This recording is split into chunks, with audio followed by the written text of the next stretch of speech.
Good afternoon, Sasquatch Nation, and welcome to beautiful Black Hills Energy Stadium on this Tuesday evening, 6:31 p.m. time.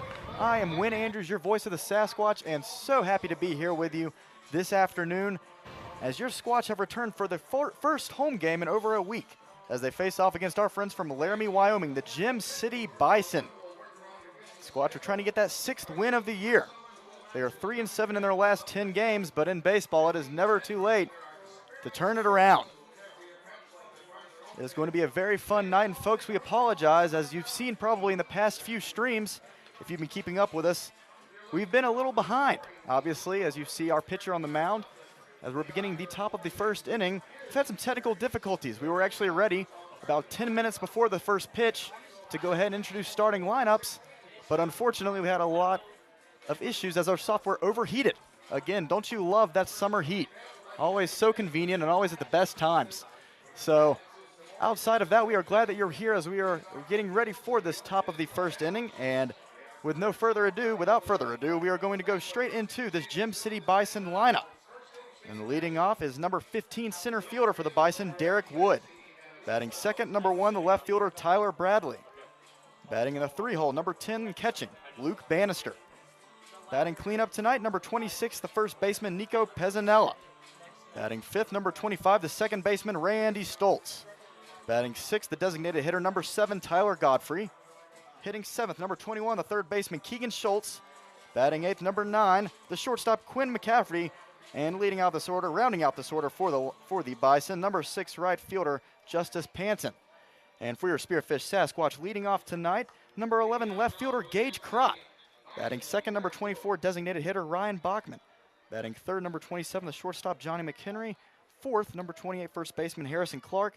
5th, number 2, the center fielder, Carson Green. Batting 6th, number 4, the right fielder, Bryson Hoyer.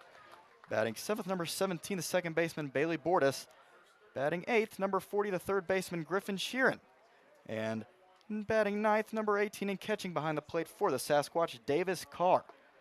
And pitching for the Squatch, as you've already seen him get ahead with an 0-2 count, number 15 in his first game for your Spearfish Sasquatch, and very excited for it, Ethan Stade, as he is already ahead 0-2 versus the leadoff hitter for the Bison, Derek Wood, as he throws that just a bit high for ball 1. So if you were just joining us, obviously we do apologize once more for getting just a bit behind. This tends to happen in the summer, with the software being a bit all over the place, a bit spotty in these hot temperatures.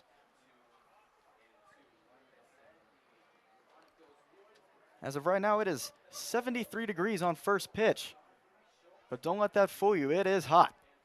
And the 2-2 from Ethan Stade, as Wood's able to foul that one off, so he has another chance.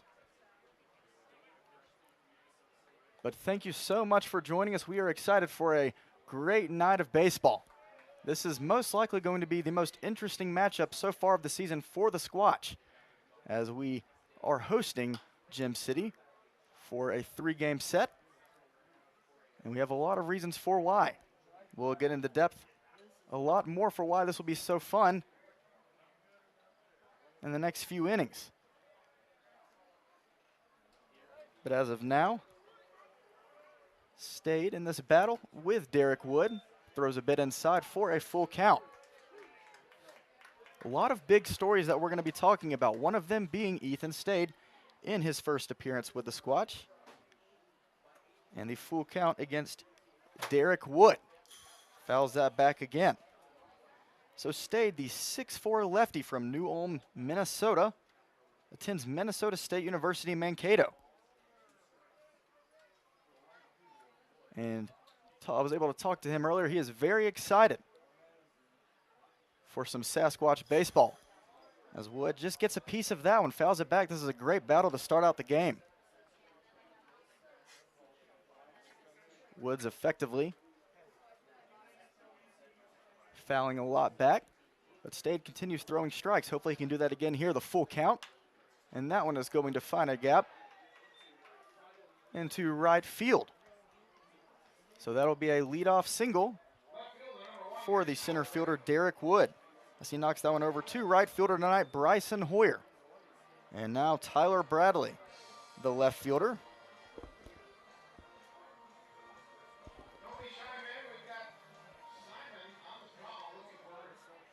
So with all these different stories, let's go ahead and just talk about Ethan Stade. Quite the baseball name, if I might say so myself. Fires that one in for strike one.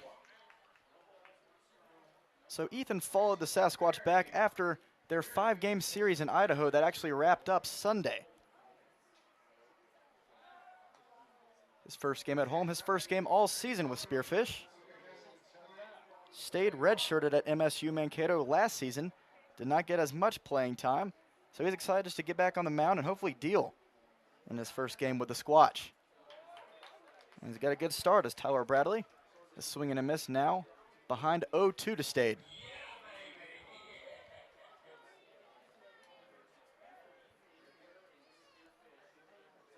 I was able to talk to Ethan earlier, and he really was emphasizing his arsenal. He has a 4-seam, the 2-seam, the changeup, curveball, slider. Everything's working for him. He's got the full arsenal. As that one is hit a high fly ball into foul ground. So we'll try again with the 0-2 count. So with all those pitches, it'll be fun to see Stade keeping these Bison guessing tonight.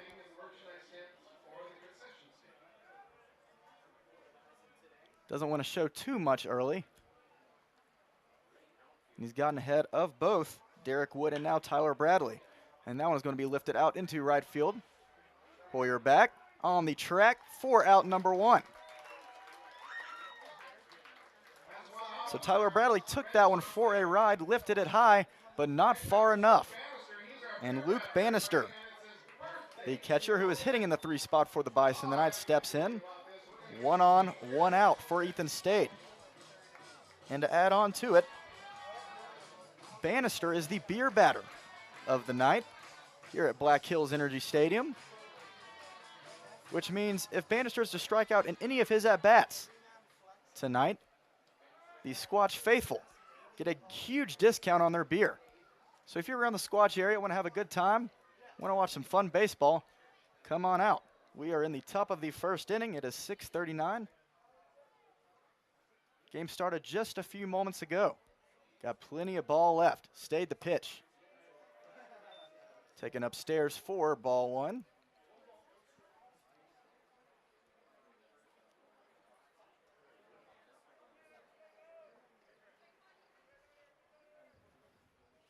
As he readies for the 1-0 pitch to Bannister.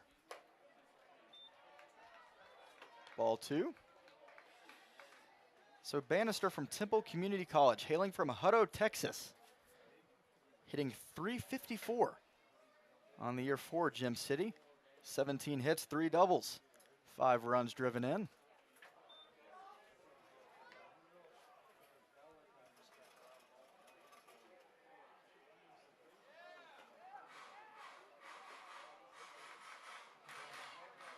So now a 3-0 count to Bannister.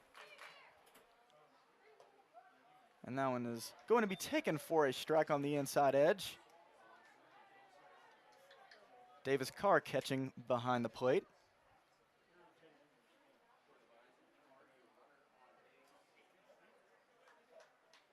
So the Stade Carr battery working tonight for your Squatch. And the 3-1 back as Wood was going to easily steal second, now has to trot back to first as Bannister fouls that one back, and Stade has fought himself back into a full count.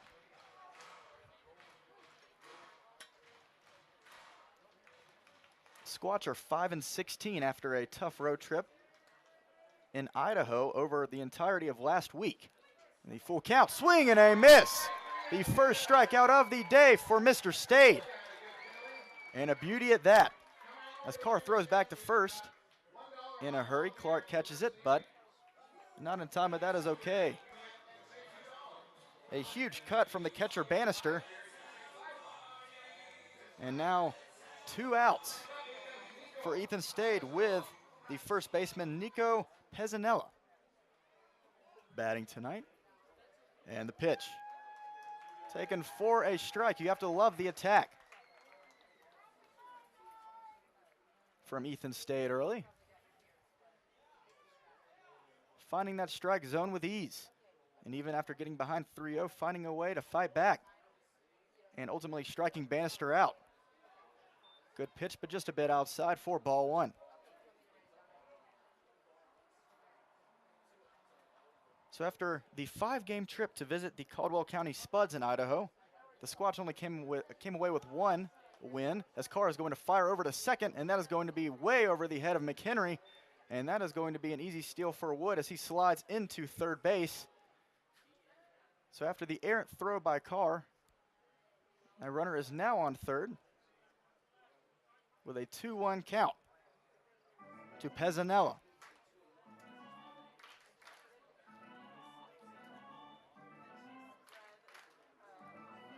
So Derek Wood with a quick trip around the bases now finds himself in scoring position and Stade looking to finish Pezzanella off for a relatively quick inning. In the top of the first, the 2-1. And that was a great pitch, but just a bit outside for ball three. So after only winning one of those games out of the 5, Squatch are looking to bounce back tonight against the Gem City Bison. And we have a lot to talk about with the Bison, as that one is going to be lifted out towards left field, and that is going to be an easy catch as Gage Crott takes a few steps back and easily makes the catch for the third out of the inning.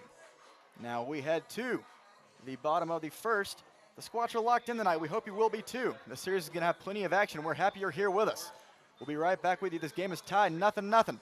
Headed to the bottom of the first.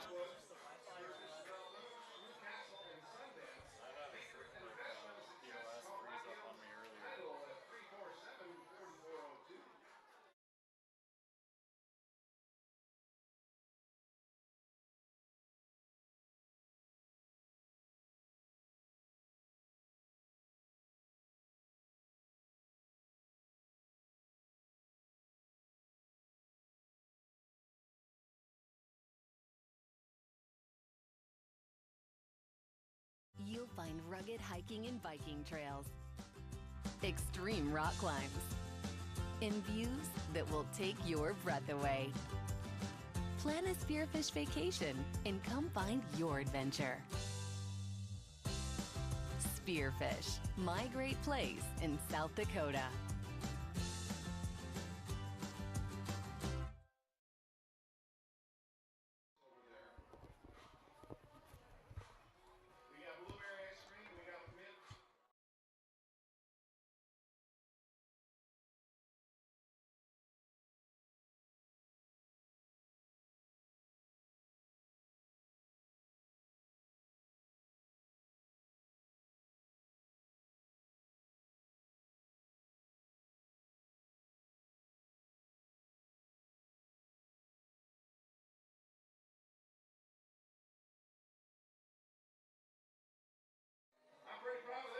And welcome back to this game between the Spearfish Sasquatch and the Gem City Bison.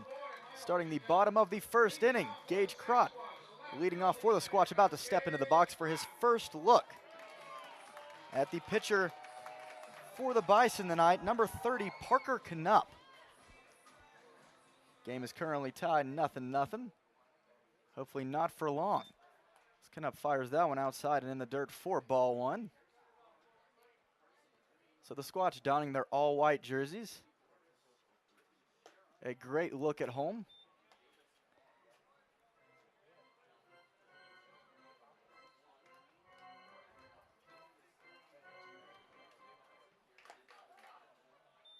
As that one is taken for strike two.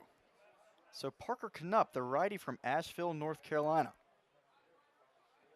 Pitches at Cleveland Community College. And a quick first out from Gage Crott.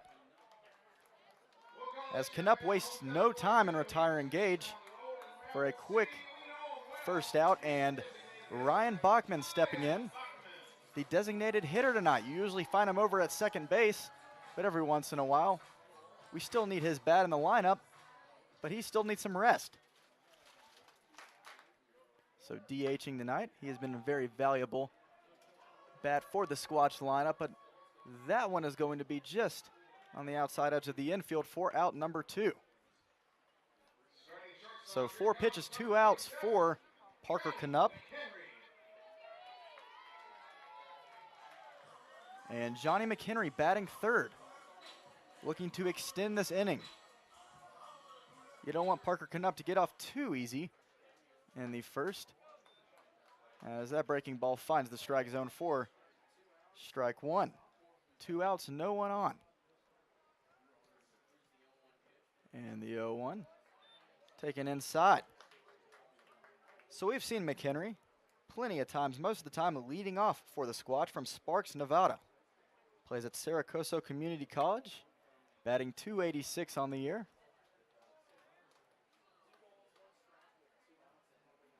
Now in a 2-1 count with Parker Knupp.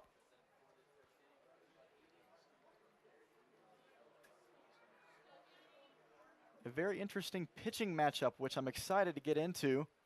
To talk about both Stade and Knupp tonight.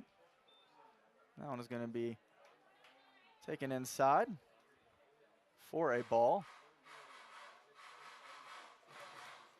So now McHenry evens up and fouls that one back. So the count will stay at 2-2.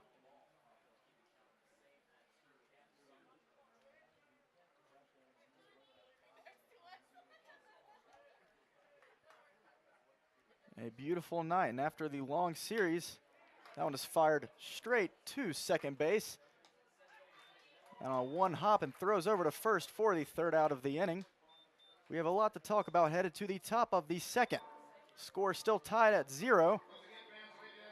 And Ethan Stade coming out for his second inning of work. We'll be right back with you.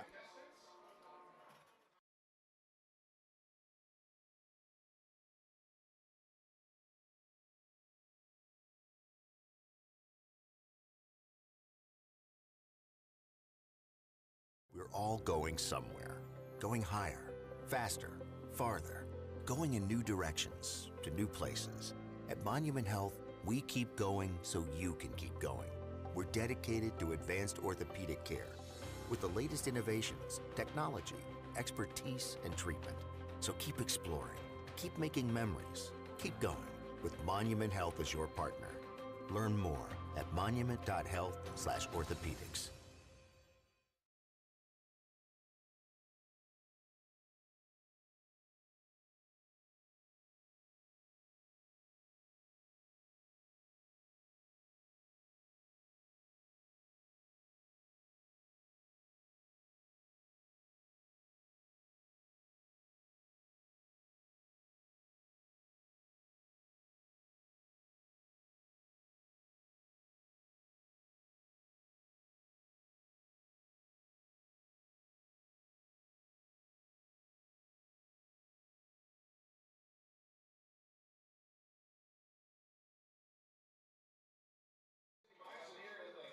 Welcome back to the top of the second inning. I am Win Andrews, your voice of the Sasquatch. As we ready in the top of the second, Ethan Stade taking the mound for another inning of work. In his first start and appearance with the Sasquatch tonight.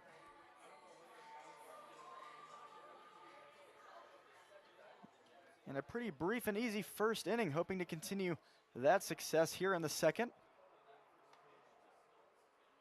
As he fires that first pitch high for ball 1 to Randy Stoltz, the second baseman, who retired Johnny McHenry for the third out of the first just a few moments ago.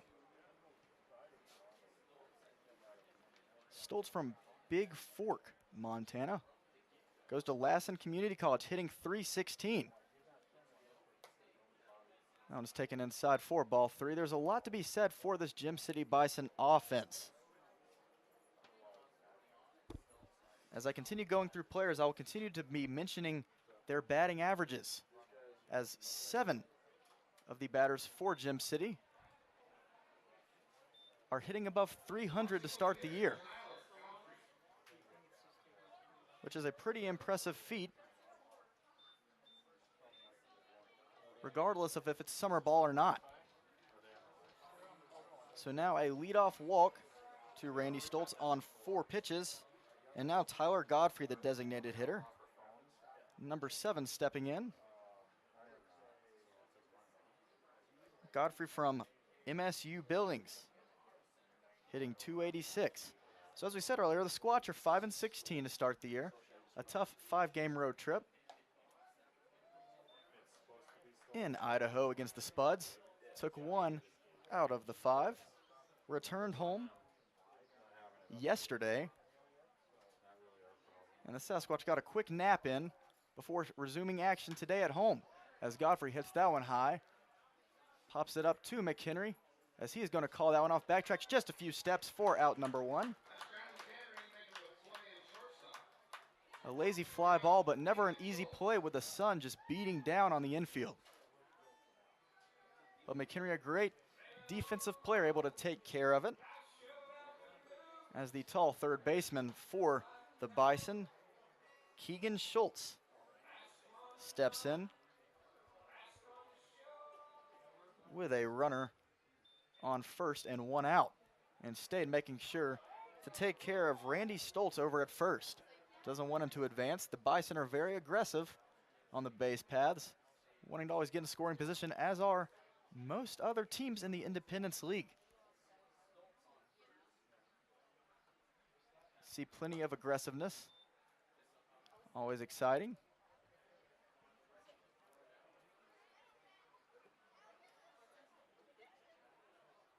And while the Squatch are 5-16, obviously a slow start to the year, the Bison are 7-14. We have a very interesting topic to talk about for this team. The Squatch are going to have to score consistently throughout this game and throughout this series to keep up with the hard-hitting Bison. But at the same time, the Bison are 7-14 with 7 of their guys hitting over 300 on the year. They are coming off of a crazy offensive series at home against the Fremont Moo. As Carr fires that one back over to first. Now a 2-1 count from Stade to Schultz. But a 3-game series against Fremont, and I promise these are real numbers. This is not a football game. The Bison won game 1 against Fremont 20-19. They lost 12-0 in the second game, so that was a bit of an outlier, as that one is going to be dropped into shallow center, and Green cuts that one off. So now a blue pit lined into center field. Now runners on first and second, 1 out. And Quinn McCafferty, the shortstop, stepping in, batting 8th tonight for the Bison. So as you've seen already, squaring up on the ball are the Bison. But in that game 3, they won 20-13 against the Moo. Lots of runs scored, yet the Bison still find themselves at 7-14. 39 runs scored in just 2 games against the Moo. So, what's the problem?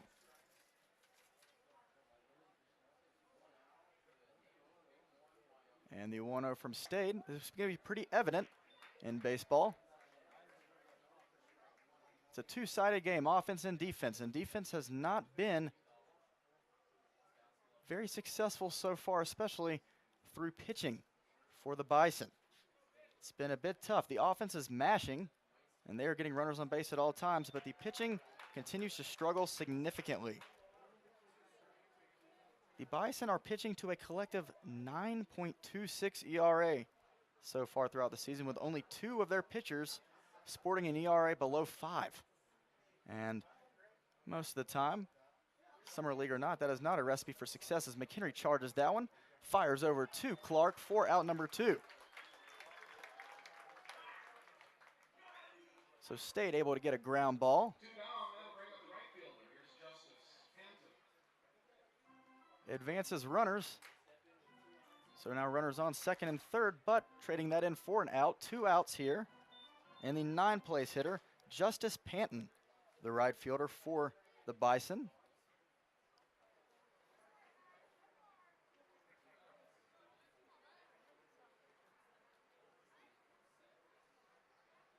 from Phoenix, Arizona, goes to North Carolina A&T. Takes that for a called strike one.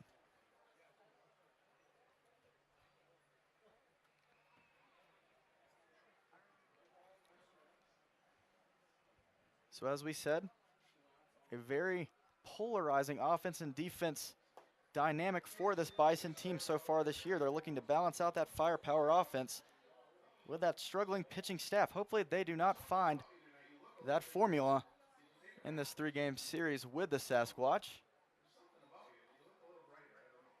So now runners on second and third, 2 outs, and Justice against Stade. That one is taken for strike two, a 1-2 count, as Stade gets ahead once more. Ethan's really looking to work on that changeup tonight. And the changeup is one of the hardest pitches to hit when utilized effectively, no matter what league it is. Major league, college, summer ball, does not matter.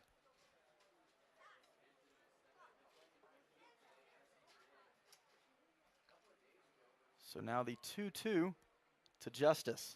Stayed the pitch.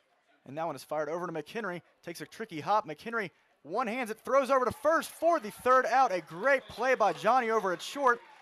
Retires the side for Ethan Stade and the Sasquatch. With runners on second and third, and the Squatch are looking to get these bats hot going to the bottom of the second inning. We'll see what they can do. Be right back with you. Game tied, 0-0.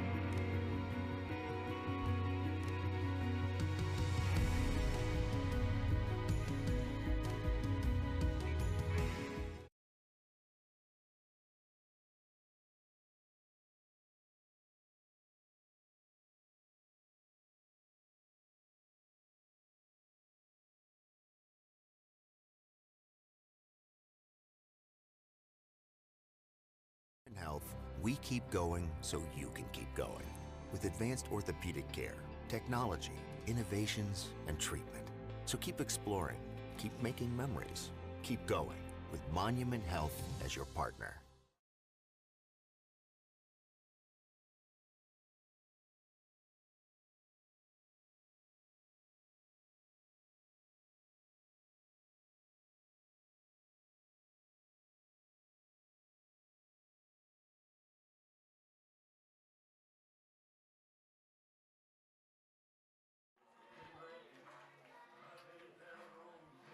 Squatch are tied with the Gym City Bison in game one of this series.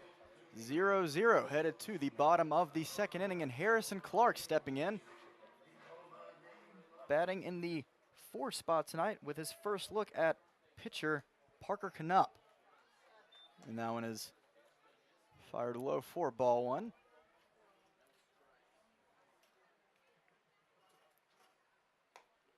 So some of the keys to the game tonight for the Squatch, they are obviously hoping to score some more runs with runners in scoring position. They don't want to look any further. That is their first priority. It has been a struggle so far this season. It's something that they're looking to improve on. I was talking to head coach Tanner Hill earlier during batting practice. He mentioned that the Squatch had bases loaded and no outs at least once. In each of the 5 games against the Spuds, they were still unable to get a big hit to drive the runs in any of those games. So obviously the situational at-bats have to improve. As that one is going to be grounded up the middle, and Clark is rushing over to first. Shortstop fires just in time. But the timing was there, but just dug in the dirt. He is going to be safe. Harrison Clark rushes over to first just in time, and first baseman Nico Pezzanella unable to dig it out. A great effort from Quinn McCafferty, the shortstop.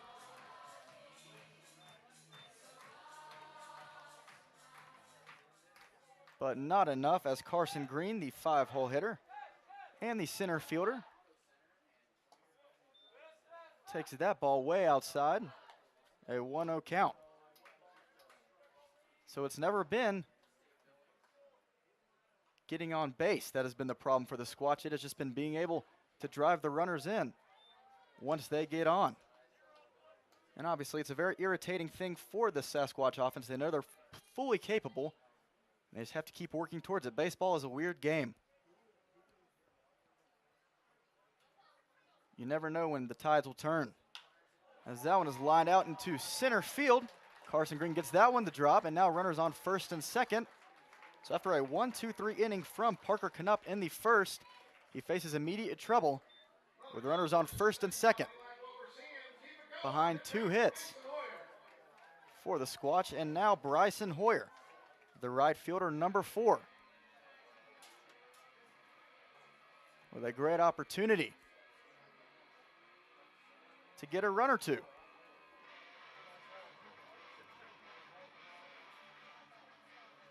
We have some very exciting news to talk about, including regarding plenty of new players for the Sasquatch team who've made their way to Spearfish in the past few days. In the past week, the Squatch have gotten 7 new players, 5 of them pitchers. Can never have enough of those, as that one's going to be lined into right. And they are going to wave Clark around home, and that is not going to be in time. So now Green's going to steal third, and now runners on the corners. Clark comes home, a 1-0 lead for the Squatch. Behind some sloppy defensive play after the throw from right. And heads up base running from Carson Green, lets him advance to third.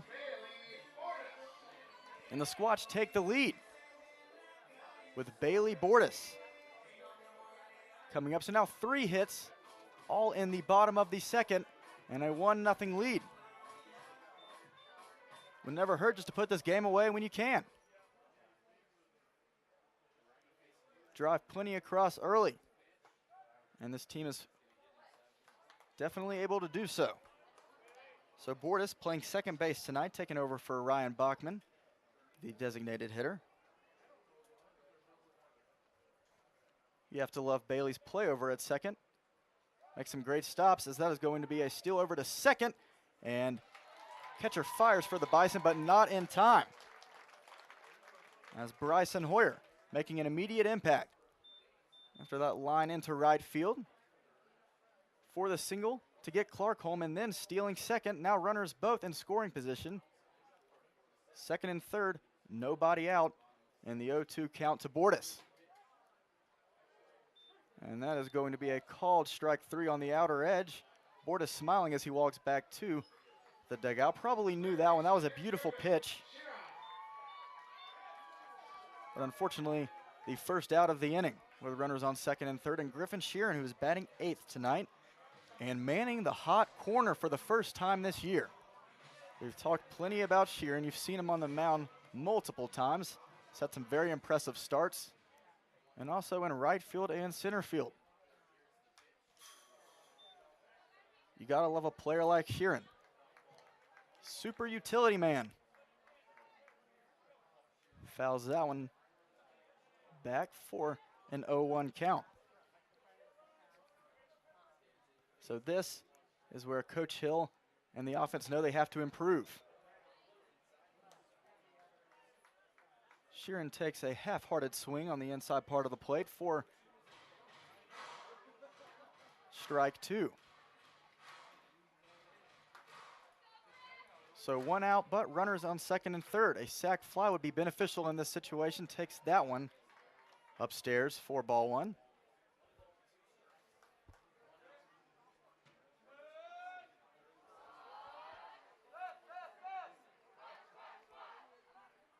So among the 7 new players for the Squatch, so that one is taken outside, Bryson Hoyer, who is on second base right now. His first hit of the season for the Squatch. He was able to start a few games in Idaho. And his first hit is an RBI single here in the bottom of the second inning to give the Squatch an early lead.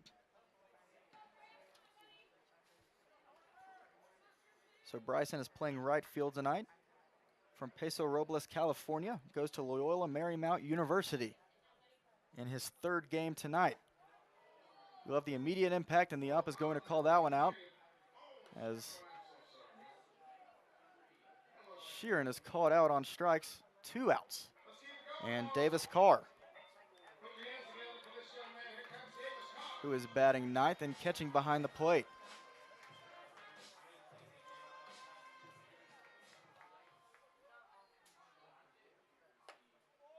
That one is taken high for a ball one. And there's been another trend talking about and highlighting the runners in scoring position issue for the Squatch so far this season. It's been a lot of watching those called third strikes. And the Squatch are a very patient offensive hitting team. They are going to make the pitcher work, but unfortunately, in the last few home games especially, it's been more of the same, just really incorporating full counts, but not getting the bigger end of the stick, being called out on strikeouts a lot. The 2-1 to Carr, a big swing and a miss. So Coach Hill wants to see continued aggression, smart swings, but not just watching him fly by. Carr fouls that one back. He's in a bit of a battle. Green on third, Hoyer still on second.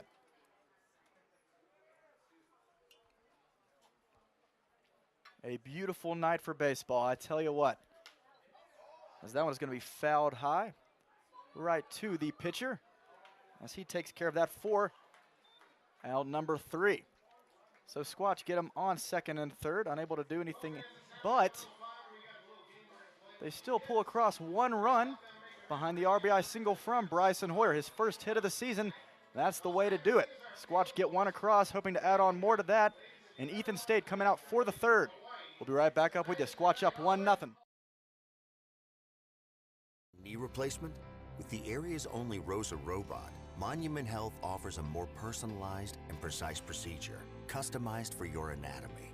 Get going with Monument Health, your partner for advanced orthopedic care.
Welcome back to the top of the third inning here at beautiful Black Hills Energy Stadium in Spearfish, South Dakota. Your Sasquatch are looking to get that 6th win of the season, a much-needed victory for this team. And they have a 1-0 lead to work with. And their reliable pitcher in Ethan State, as he is ready for the top of the third inning. Fires that one just a bit outside for ball 1. The top of the lineup card has rolled over for the Gym City Bison, Derek Wood, who singled in the bottom of the first.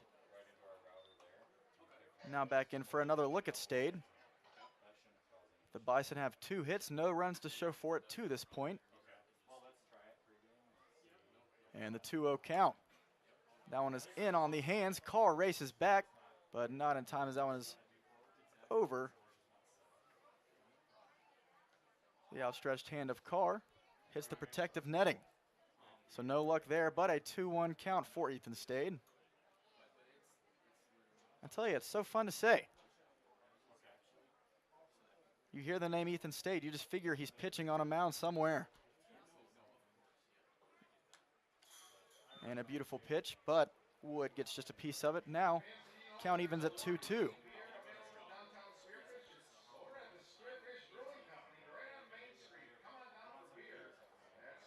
So June 21st, 72 degrees now.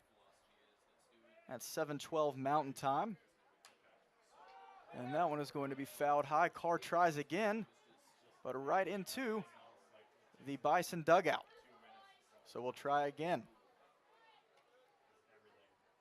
But a very encouraging crowd for a Tuesday night game.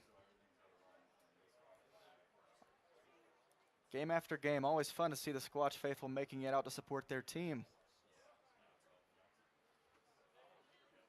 And hopefully Stade can put on a show. The 2-2 fired low, ball 3.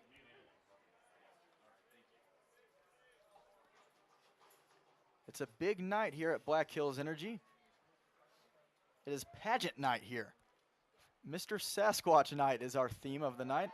A swing and a miss. Beautiful pitch from Ethan to retire Derek Wood, the leadoff hitter, for 1 out in the top of the 3rd. And now Tyler Bradley, the left fielder, stepping up.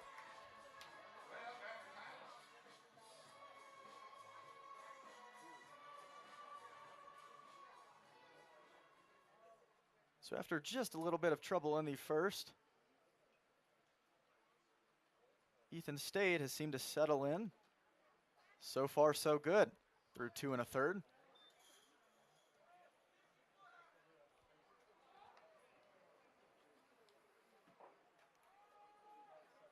But as we said, I always tend to get beside myself. Mr. Sasquatch night. It is a pageant night. We have plenty of people who are willing to show off their Sasquatch pride. Whoever has the best beard here gets a free hot dog and a beer. You just have to be willing to volunteer. And that rhymed. That was weird. The 1-1 Stade. Outside ball 2. But Mr. Sasquatch night, just another example of the entertainment value that this organization brings. We hope to see you out here for a few games. That one is going to be lifted out towards Carson Green. Rushes into left center for out number 2. Green is a great center fielder, has to cover a lot of ground, but gets there a lot. And Luke Bannister, the beer batter, the catcher tonight, batting in the 3 spot. Love to see him strike out. Love to see everyone here in the stadium get a discount on their drinks tonight. And Stade with 2 outs and no one on. Fires that one in the dirt. We have a special visitor from the Sasquatch dugout tonight waving at me, as they tend to always do every game seemingly. And that one's going to be lifted high into right field, and Hoyer is going to get under it for out number 3.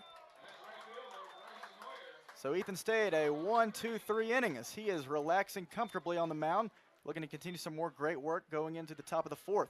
Squatch looking to add on some insurance in the bottom half of this inning. We'll be right back with you, and we have some interesting commentary coming to you live from the booth with one of my favorite players on the Sasquatch team. Got a lot coming for you. Stay tuned, Squatch Nation. Headed to the bottom of the 3rd, Squatch up 1-0.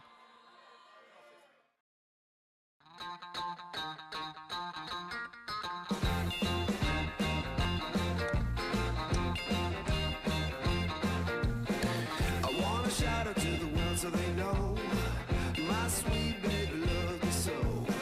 She got me going, yeah, she turns me on. And she loves me, yeah, she loves me, and it blows my mind. Right. Yeah, it blows my mind. She's my lover.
Your Spearfish Sasquatch hold a 1-0 lead headed to the bottom of the third inning.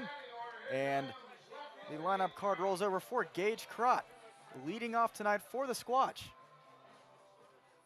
After a great 5-game road trip against the Spuds, Gage has rightfully earned his spot in the starting lineup. He has been getting on base at a very impressive rate, so obviously Coach Tanner Hill wanting to do everything he can to include Gage in this lineup. Crott is playing left field tonight, and there is now a new pitcher for the Bison on the mound. It is going to be Jamison Eichhart, number 28. As Crott is going to line that one down, third base line, and he is going to run that one. He's going to try for 2. The throw over to second, not in time. As Crott flies into second base, sliding for a leadoff double.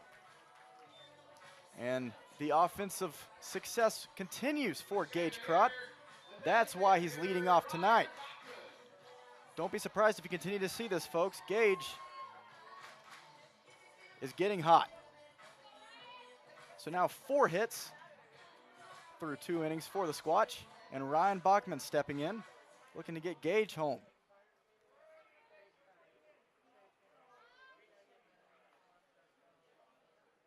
And the pitch from Eichhart.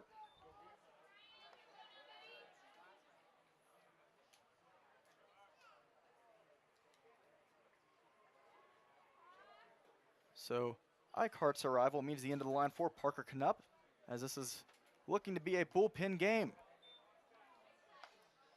Knupp went 2 innings of 1-run ball, giving up 3 hits in the process.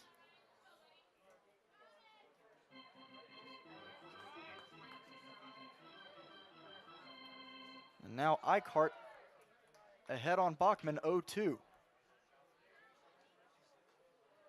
We'll see what he throws him here. And Bachman checks, but does not go around, so a 1-2 count.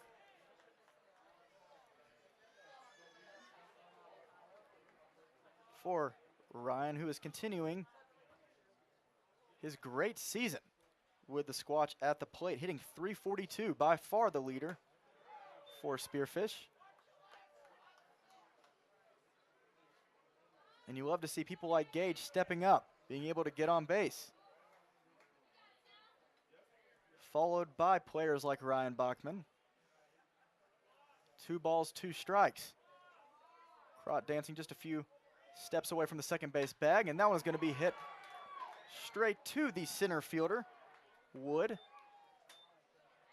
So Bachman gave that one a ride, but not far enough. 1 out for Eichhart. Crott stays on second.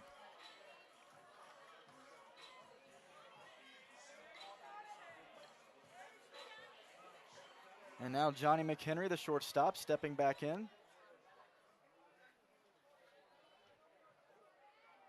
And the pitch.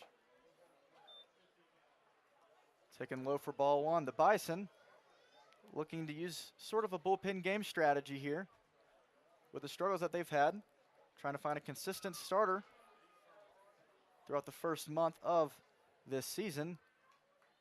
They're probably looking to shake it up, keep hitters guessing. Throwing a different pitcher out there. Most likely so a Squatch hitter doesn't have to see one of their pitchers more than once. And that's why Eichhardt is now out in the bottom of the third. In the dirt inside. Crott thinks about it, but decides to run back to second. So now a 2-1 count to McHenry. And 1 on and 1 out.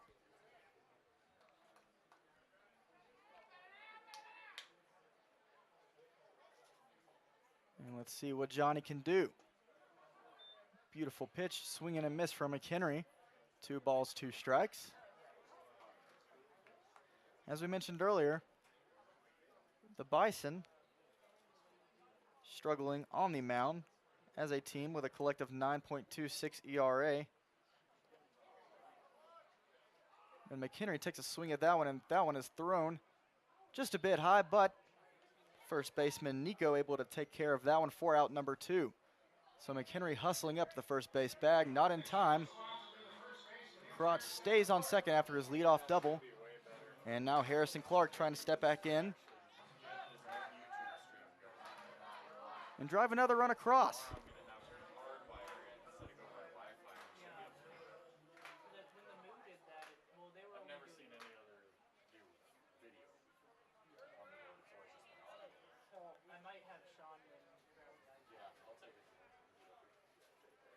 So Eichhardt readies to Harrison Clark, the first baseman.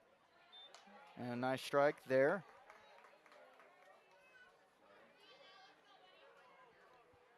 Clark from Snoqualmie, Washington, goes to Bellevue College.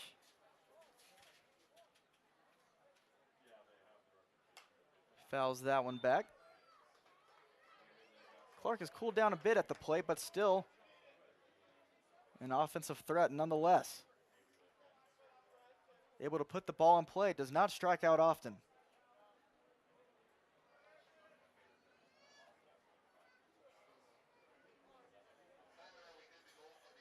So the 0-2, fouled back once more.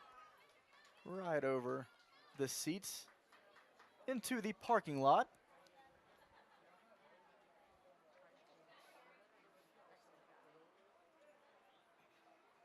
So we don't have background information on Jamison Eichhardt to this point.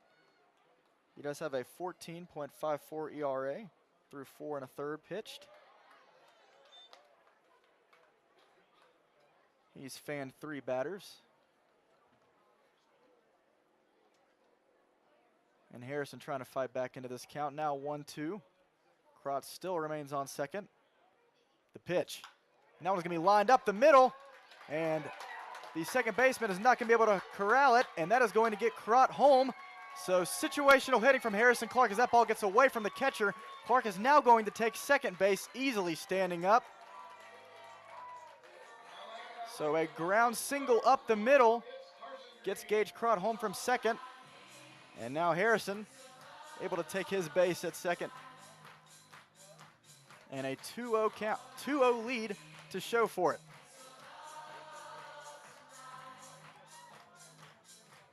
So his situational hitting once more shines through. And Carson Green stepping up. Clark replaces Gage at second base. 2 runs on 5 hits for the Squatch. In the bottom of the third.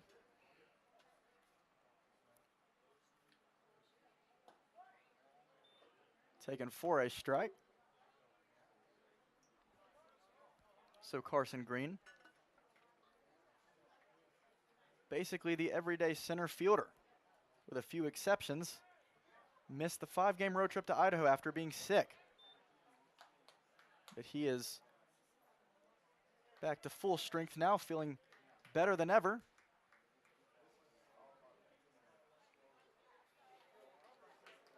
And batting fifth tonight for Spearfish. 1 ball, 2 strikes. Swing and a miss as the catcher is going to tag Carson Green for the 3rd out of the inning. But not before a single up the middle from Harrison Clark gets Gage Crott home after his leadoff double. And now Ethan Stady, the pitcher for the Squatch, coming out to his 4th inning of work, now with a 2-0 lead. We'd like to see more of that. We'll be right back with you.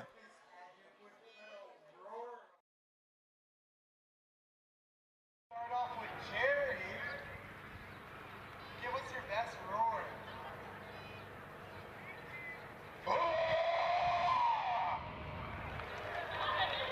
I love it. Okay, now we're gonna go to Keith.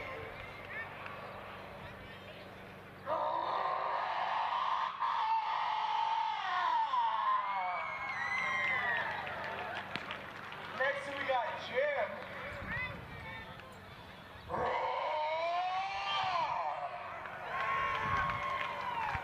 And lastly, we got Nikki.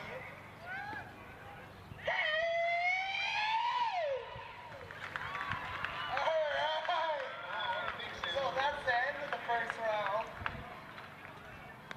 Stay tuned, fans.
And welcome back to the top of the 4th inning. This game is flying right by as Ethan Stady, pitcher on the mound for the Sasquatch in his first ever appearance for Spearfish, looking right at home with a 2-0 lead and hoping to keep it just like that.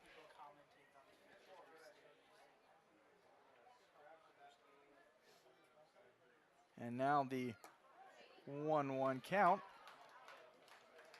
to the batter for the Bison, Nico Pezzanella, the first baseman. And Stady is ahead 1-2. The pitch. And that one is grounded foul. Apologies to Ethan. Very embarrassing moment here. His name is pronounced Stady, spelled S-T-A-D-E. And we in the booth were very incorrect about the mispronunciation. We do apologize. I'll have to apologize to him after the game. The 1-2. Off the edge of the bat. Fouled back. Sheeran into way foul ground, running into the people and the players in the Bison dugout. Great effort by Griffin, but unable to come up with that one. So now a 1-2 count.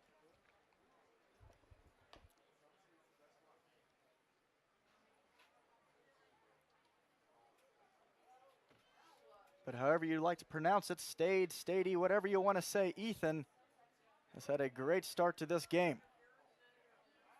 Through 3 so far, no run ball, excuse me, but only giving up 2 hits. As he is in a little battle with Nico Pezzanella. Batting cleanup.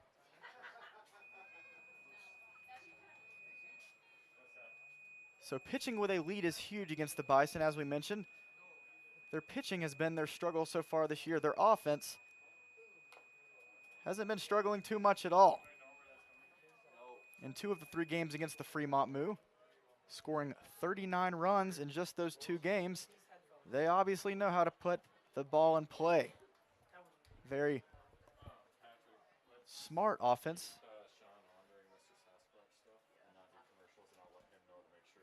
Some powerful bats for the Bison, but Stady has done a great job so far as that one is grounded over to Bordas. Bailey throws to Clark at first for out number 1.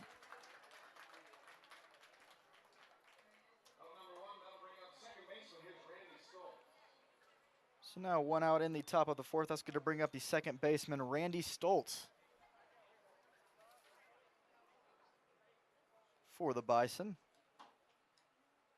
And Stady continuing to pound the strike zone, moving right along.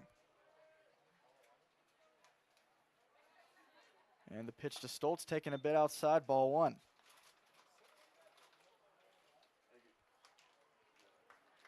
Stoltz is one of the guys hitting above 300, one of the 7 Bison hitters. And that one is going to be lifted out towards left field. It is high, and that one is gone, and no doubter about it. Randy Stoltz takes that one way deep and way gone. And now the Squatch hold a 2-1 lead after that solo shot from Randy.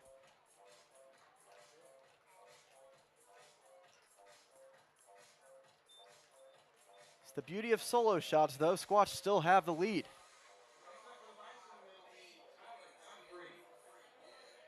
So a bit of that power displayed right there from Stoltz.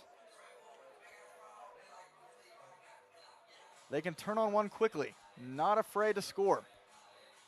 Very aggressive at the plate.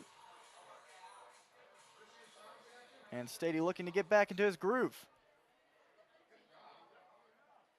Through 3 1/3 as he shows bunt, and that one is going to roll foul right in front of the third base bag. Sheeran swipes that one up. Tyler Godfrey, the designated hitter, showed bunt, and a good one at that, almost went fair.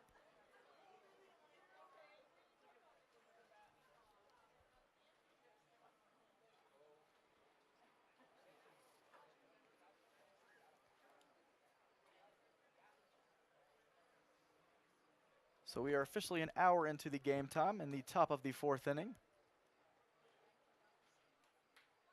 And the 0-1 to Godfrey. It's going to be hit into shallow center. Green rushing in on it. Going to be able to make the catch for out number 2.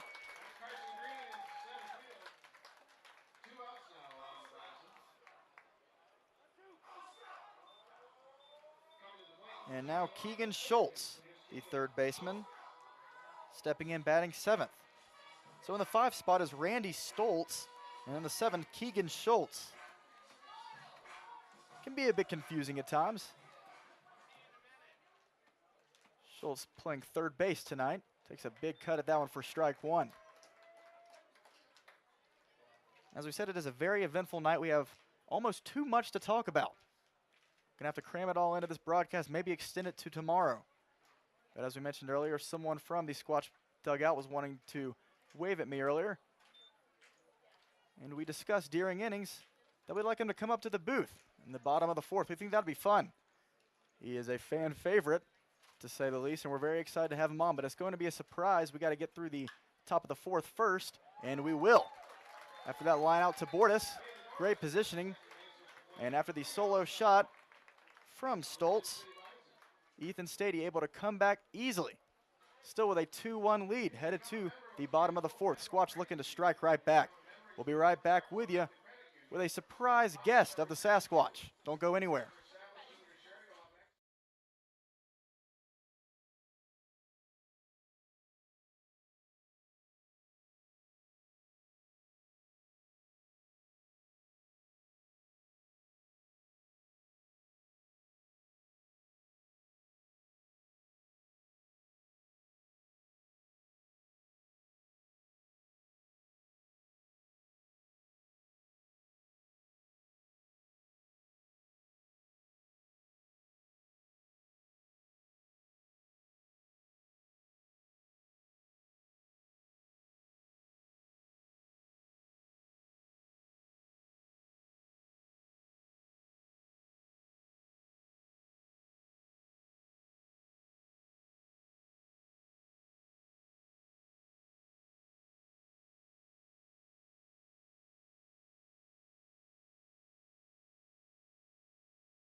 Welcome back to the bottom of the 4th inning. The Squatch hold a 2-1 lead against the Gem City Bison in game 1 of 3. A really important series as the Squatch ready for an important homestand. 3 games against the Bison and another series later on this week. So very important. As we have Jamison Eichhart back on the mound for another inning of work.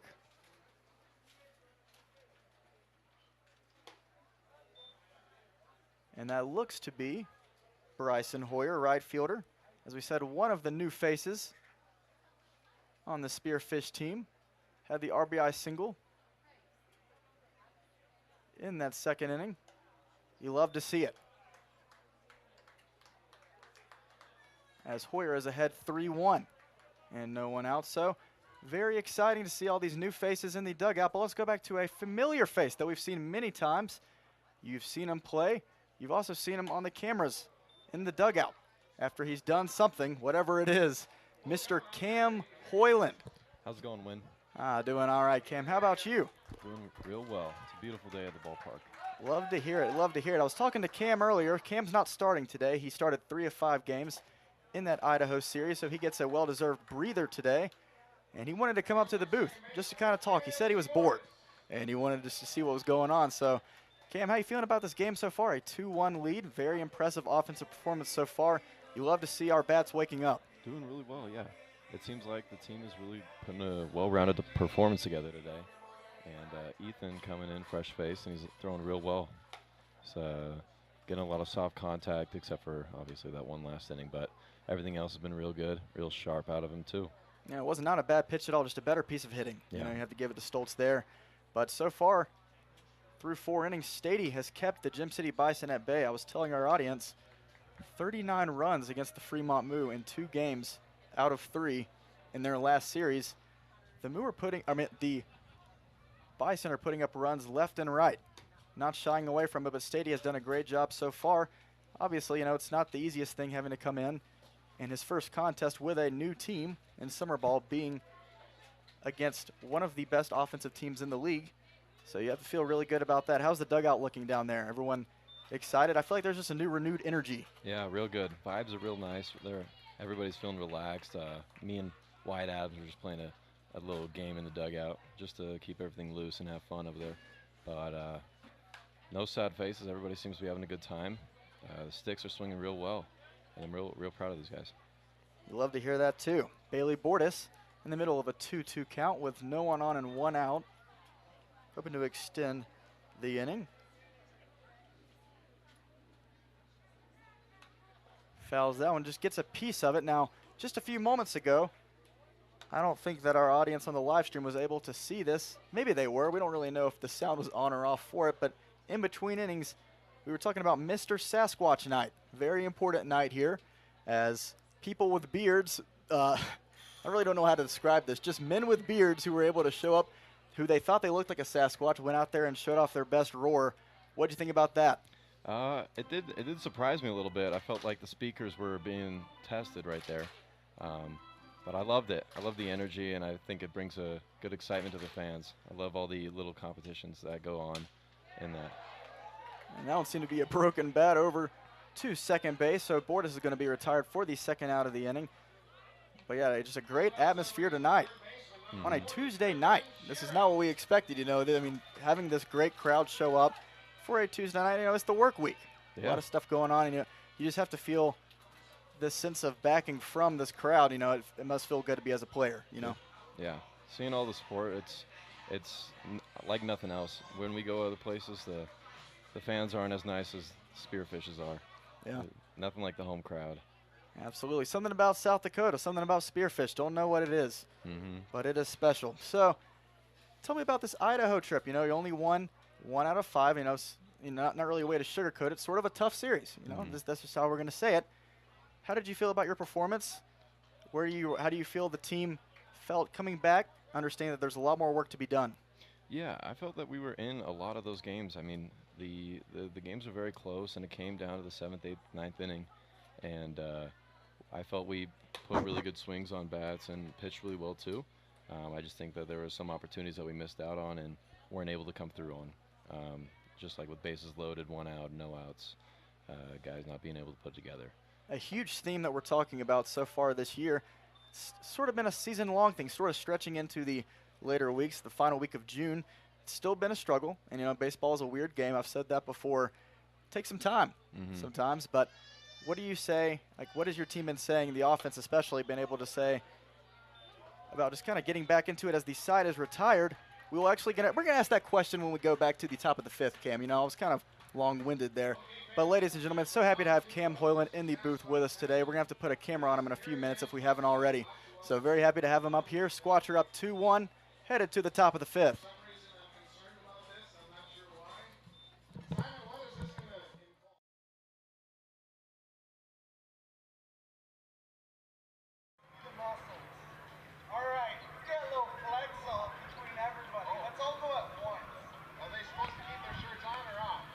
Whatever they want. Okay. Oh yeah, show it off, guys. Here we go. Let's get on.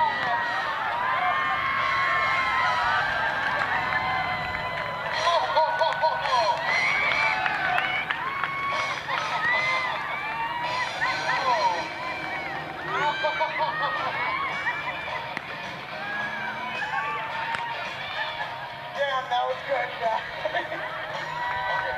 Let's give him another cheer, guys. Let's go. Hey, good job, guys. Way up, buddy. I know now. I was right to this concern. I wasn't quite prepared.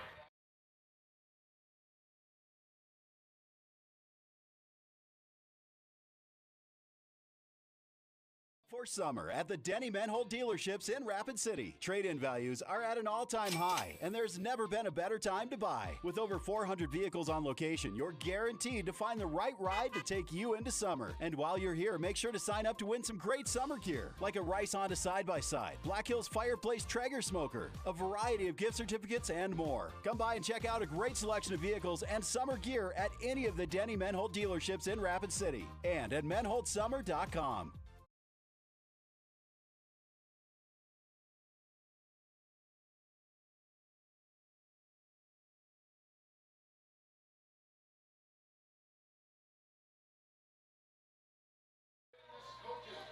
Welcome back to the top of the fifth inning. Ethan Stady out for another inning of great work so far, protecting a 2-1 lead with Quinn McCafferty, the shortstop. Hitting in the 8th spot tonight for the Bison. Has another look at Ethan. And I'm joined still by Cam Hoyland. We were interrupted with a couple of questions going into the top of the fifth, so we're going to ask those right now. Cam, we were just talking about, you're mentioning the struggles of the offense so far and really important opportunities, most of them being with bases loaded, no outs. You know, that's a struggle. That is never fun to work with as a team. But as a whole, how do you come back from that Idaho trip and just say, hey guys, let's refocus, let's reconcentrate? What do you do just to get back into focus and try to drive some runs across?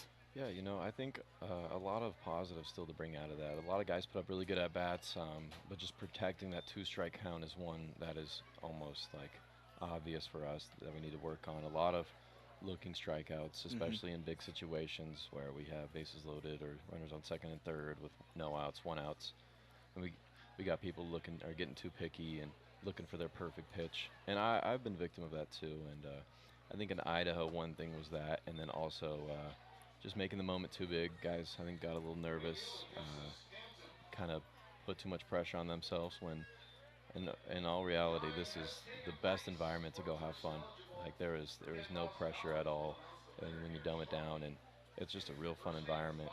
And that's something that I took out of the Idaho series, was just go out there and have fun. And I felt much more relaxed and confident up at the box. And the results of my at-bats were much better. Oh. And he is going to be struck. He's not struck, excuse me. He's going to be tagged out over at first. Did not expect that one. A bang play. Carr throws over to Clark to get Quinn McCafferty. That's a great throw right there by Davis and a great tag by Harrison. That's exactly what you're looking for with Justice Panton, the 9-spot hitter tonight. That eliminates a runner on first as Panton takes that one just a bit inside. I believe he was trying to sacrifice bunt there, and the runner did not see the ball down. Got caught in no man's land, and Davis made him pay. Great heads-up play from Carr, and that bat is going to be out of. Let's get some pine tar. The ball is fouled back, and so is the bat. Thrown behind the Bison dugout into the party deck. Luckily, there is not a party tonight. Yeah. So I believe the bat went farther than the ball. Yeah, would not have been fun. So now a 2-1 count for Ethan Stady to Justice.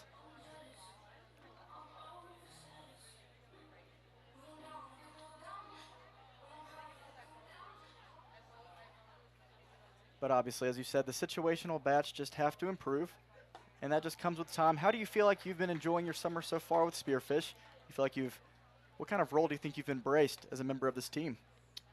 Yeah, I love the experience out here, and I feel like the role that I've been put into is a pretty big one, especially when I'm brought in to pitch in close games in relief, and then been put out in right field. I feel like I have the responsibility to lock it down out there and really do my stuff, because if they trust me enough to go out there and put me on the mound in those close games against these real good teams, then I'm really excited to go and pitch against them. A great answer, as that is going to be a walk from Justice Panton. He is able to fight back into the count to take a walk. And now the lineup card starts back over with Derek Wood, the center fielder, with another look at Stady. So Ethan trying to get through 5 here. 1 out, 1 on. So Cam, you're from Washington, you know. Renton, Washington. Is it Rentone or Renton? Renton. Renton, okay. Kind of a difficult name to pronounce. I was a little confused about that. You go to Bellevue College. What was the decision factor in coming to Spearfish, South Dakota from Washington? Tell me about that process. Yeah, so at the beginning of the year, like in the fall, my coaches asked me if I wanted to play fall ball, and I was like, yeah, I would love to. And they said, is there any specific place you want to play? And I said, just not the East Coast. Travel reasons, and it's a little too far from home. That is across the entire country. It is, yeah. And then a few weeks later, he called me and Harrison into his office and said, hey, we got you guys on a full summer contract to Spearfish. It's a very competitive league, and it's real good. And you want to hear a fun fact about you and Harrison? You two are the only ones who have been on for a full amount of time in the broadcast booth so far this year. We tried Ryan Bachman. That game got rained out. Obviously, last Sunday, that was not a fun game. We were up 4-1 as that one is going to be grounded over to Bordas. Bordas tries to throw to second. McHenry fires to first, not in time, but that is going to eliminate the scoring threat as Panton doesn't make it in time to second. So now 2 outs with a runner on first, as Derek Wood, the leadoff hitter, is able to beat out the potential double play.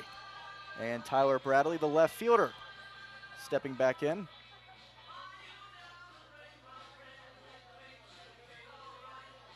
So did you and Harrison travel together from Washington? Was it one of those things, or did y'all, I'm sure y'all were close, obviously, as teammates? Yeah, if you ever noticed our relationship, we have a really love-hate relationship. We love to give each other crap all the time. And as that throw sails into the outfield. It's going to get past McHenry over at second. Yeah, Harry flew in, actually, and I drove the 17 hours. So 17 hours. Yeah. That's only 1 more hour than the Idaho road trip, right? 16 hours on a bus. How was that? That was a fun one for sure. Good time. What all did you do? We played a few games of this game called Mafia, which is a real fun team bus game. Classic. And then we tried to sleep, and I tried to sleep, but unfortunately I was not able to find my comfort spot. So you stayed awake for 16 hours on the way back from Idaho? Yeah, I was able to. The tiredness was able to overtake me, and I was able to sleep for a few hours here and there. But meanwhile, Harrison, actually, he was out like a log, man. He was right below me, laying on the ground for about 10, 11 hours, right on my suitcase, actually. I could totally see that. That does not surprise me at all. Yeah. But what a relentless road trip. The 16-hour trek in a bus, and then turning right back around after 5 games in a row against the Spuds. Nothing to take away from them. They are a very impressive team. Yeah, they were solid. 1 through 9, they were all good hitters. Absolutely. As there is a runner on third now, Stady looks back to make sure. That wood doesn't do anything. And the 1-2 count from Ethan.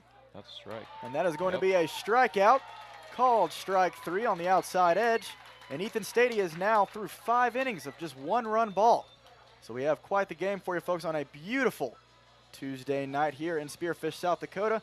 I'm here joined by Cam Hoyland, and we'll have a few more questions for him headed to the bottom of the 5th. Squatch are up 2-1.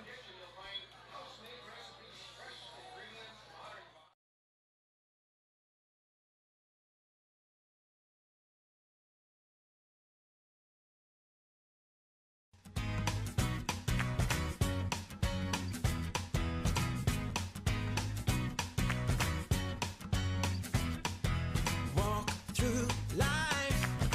Every day is a new beginning. Shine your light. It's a day and the world is waiting. Move along to the song, singing in your soul. Feel the beat, clap your hands, let it take control. All you need, all you want, are you ready to find your way? 'Cause every day is a new day. And everything's going your way. And you wanna make it last forever. We'll keep it together, 'cause it keeps getting better. Hey, it keeps getting better.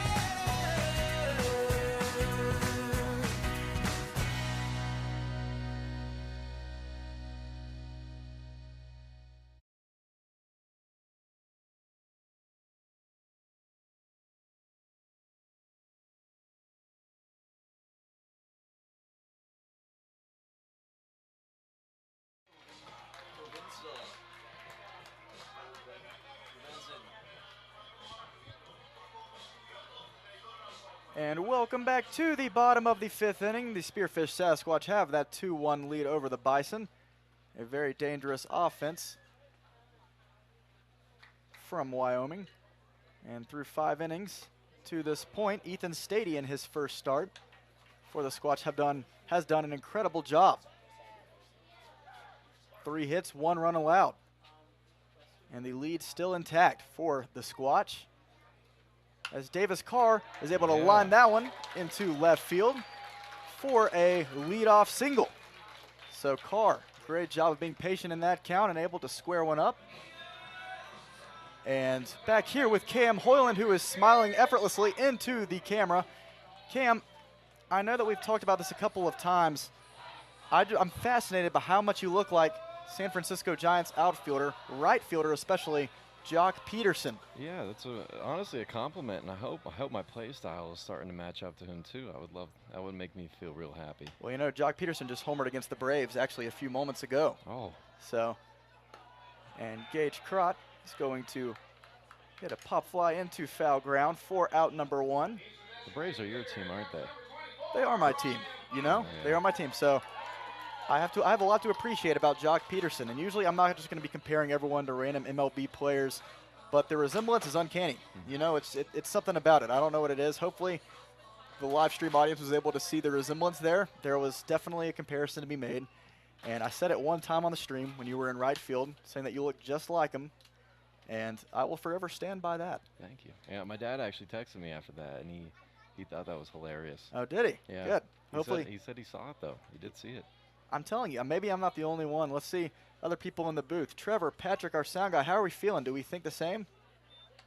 We see the resemblance? All right, we see the resemblance. See some Perfect. nods of approval. Awesome. Well, congratulations. You are Jock Peterson now, Thank you. officially. And so now, 1 out, 1 on for the Squatch in the bottom of the 5th, and Ryan Bachman And trying you to. can see Harrison's neon green batting gloves from up here in the booth. Stand out like a sore thumb. Ah, yes. That's just Harrison's style, though, isn't it? You Yeah, know? he is. He loves his gear, whether it be his elbow guard, the camouflage, or his forearm guards, whatever. He's got all of it. He's got the equipment down. But he can back it up with his play too. He's can. having a great day today. Situational hitting so far, 2 for 2. You know, he has been putting the ball in play. And, you know, we were talking about the issues with all these called third strikes. Just kind of watching the ball sail by. And he had two really good two-strike at-bats this game. Let's see if he can keep it going. Oh. And he's going to have the chance, hopefully, with Bachman taking the walk and Johnny McHenry stepping up. As Bachman is beamed on his side, he will take his base. Runners on first and second and 1 out. And it seems like these pitchers on the Bison have a really short leash. Absolutely. Yeah. I mean, they pulled their first guy only after one run, was it? It appears to be a bullpen game. Not sure if we'll be seeing more of those, but my guess was for the most part, it's probably going to be a mound visit, and it looks like they're going to be able to keep the pitcher out on the mound for Gem City. But for the most part, they haven't really been able to find a true starter so far throughout this first stretch of the season. In the first half, my guess is that they're probably just trying to replace guys as they come, so the Squatch lineup doesn't see one pitcher more than once.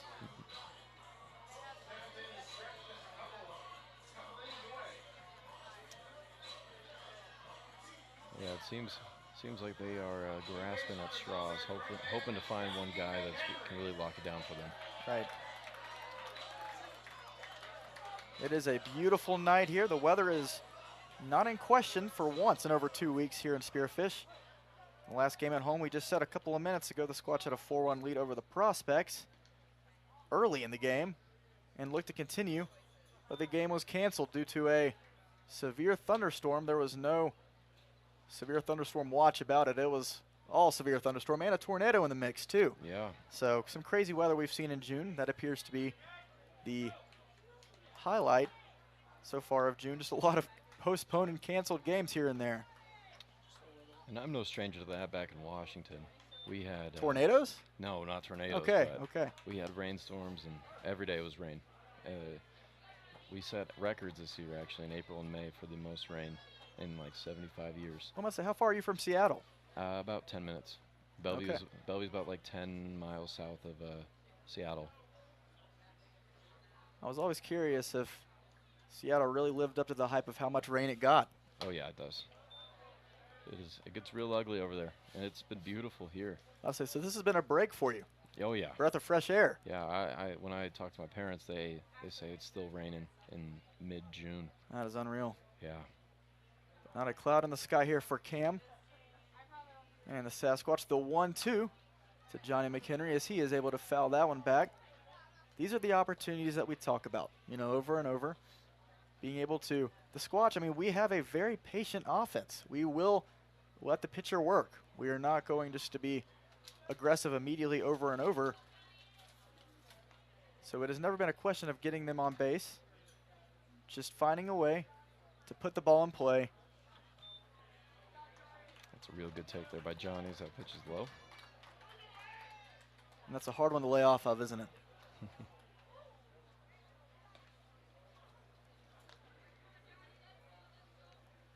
So now count runs even for McHenry.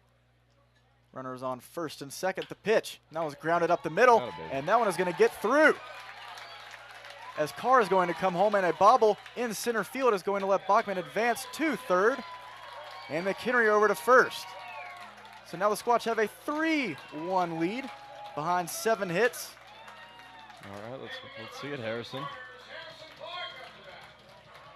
So we'll take more of that any day. Haven't seen enough of it. That's always nice to see. And a great two-strike approach there from Johnny. Just putting the ball in play and hitting it real hard. Able to square it up. We've seen so many of these balls up the middle tonight. Real good job by the hitter to stay through the ball.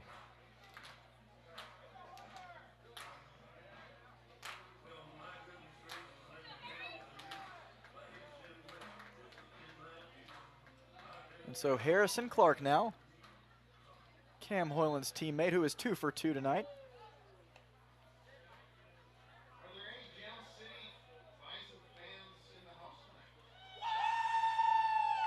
tonight? TJ Provenzano is the pitcher for the Gem City Bison in this inning. After Eikenson was replaced, and the throw over to second is going to be in time as McHenry takes a few steps back. Doesn't want to slide and let the second baseman land on him. Preventative injury play, but able to still be tagged out for the second out of the inning.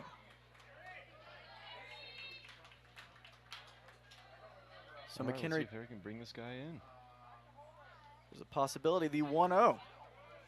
Taken for a strike. So McHenry tried being aggressive once more.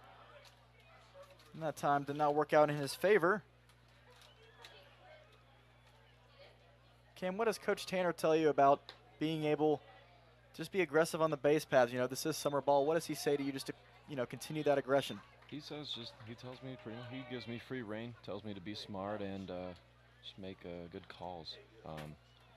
Usually he gives me the green light unless it's in a close game where my run usually doesn't matter. But if he trusts that if I can get a good jump and he knows that I can take it, and I really like that. I appreciate it because it helps me a lot when I can just see the leg go and hit it and run. Absolutely. As Clark with his neon green gloves ahead 3-1. Takes that one up high for ball 4. The inning continues. That'll help the on-base percentage right there. Oh, yeah. He knows how to get on, doesn't he? Yes, he does. And Carson Green batting 5th, the center fielder. Looking to get his night going offensively.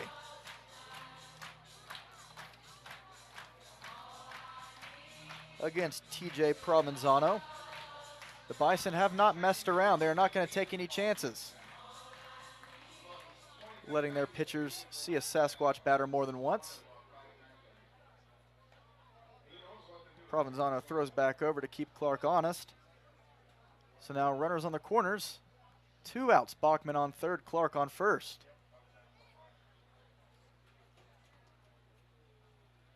And the pitch to Green, way inside. And that was going to get past the first baseman. And Bachman, heads up base running, is able to steal home. So now a 4-1 lead for the Sasquatch. That's what we're looking for. That's perfect, isn't it, Cam? Absolutely, and I think that was a very unwise decision by the catcher there to try and throw out very unquick Harrison, as he is not known for his speed. Harrison, I love you. You hit really well, but you are as slow as an ox. Well, if Harrison replays this game and hears this, he's going to have to bring this up with you. That's okay. Probably tomorrow. I will wear that one. Got to give the people what they want to hear.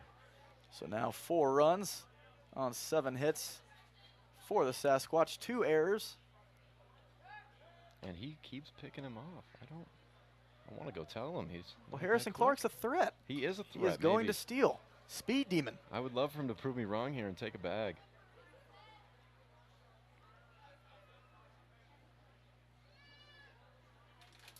The Bison are not taking the aggressive, not letting the Squatch get too aggressive. Green fouls that one back. Now a 1-2 count. 2 errors given to both teams tonight. And 2 runs have crossed here in the bottom of the 5th.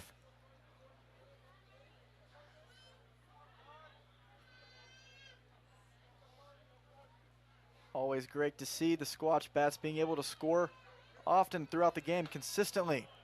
As that is going to be a swing and a miss to retire the side for TJ Provenzano, as Green is down on strikes.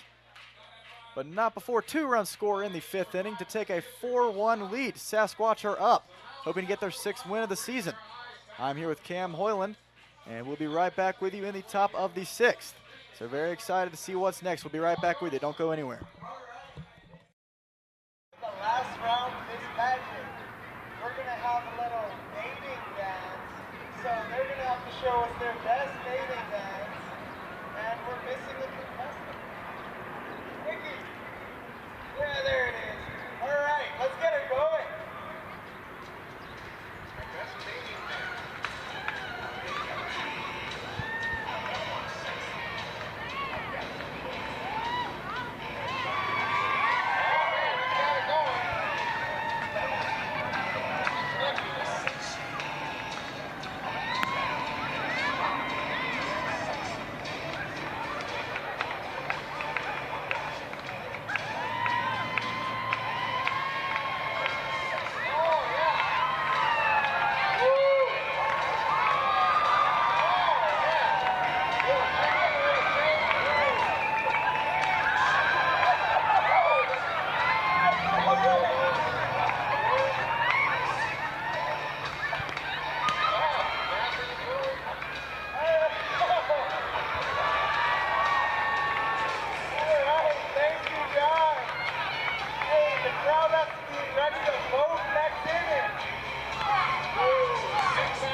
Headed to the top of the 6th inning.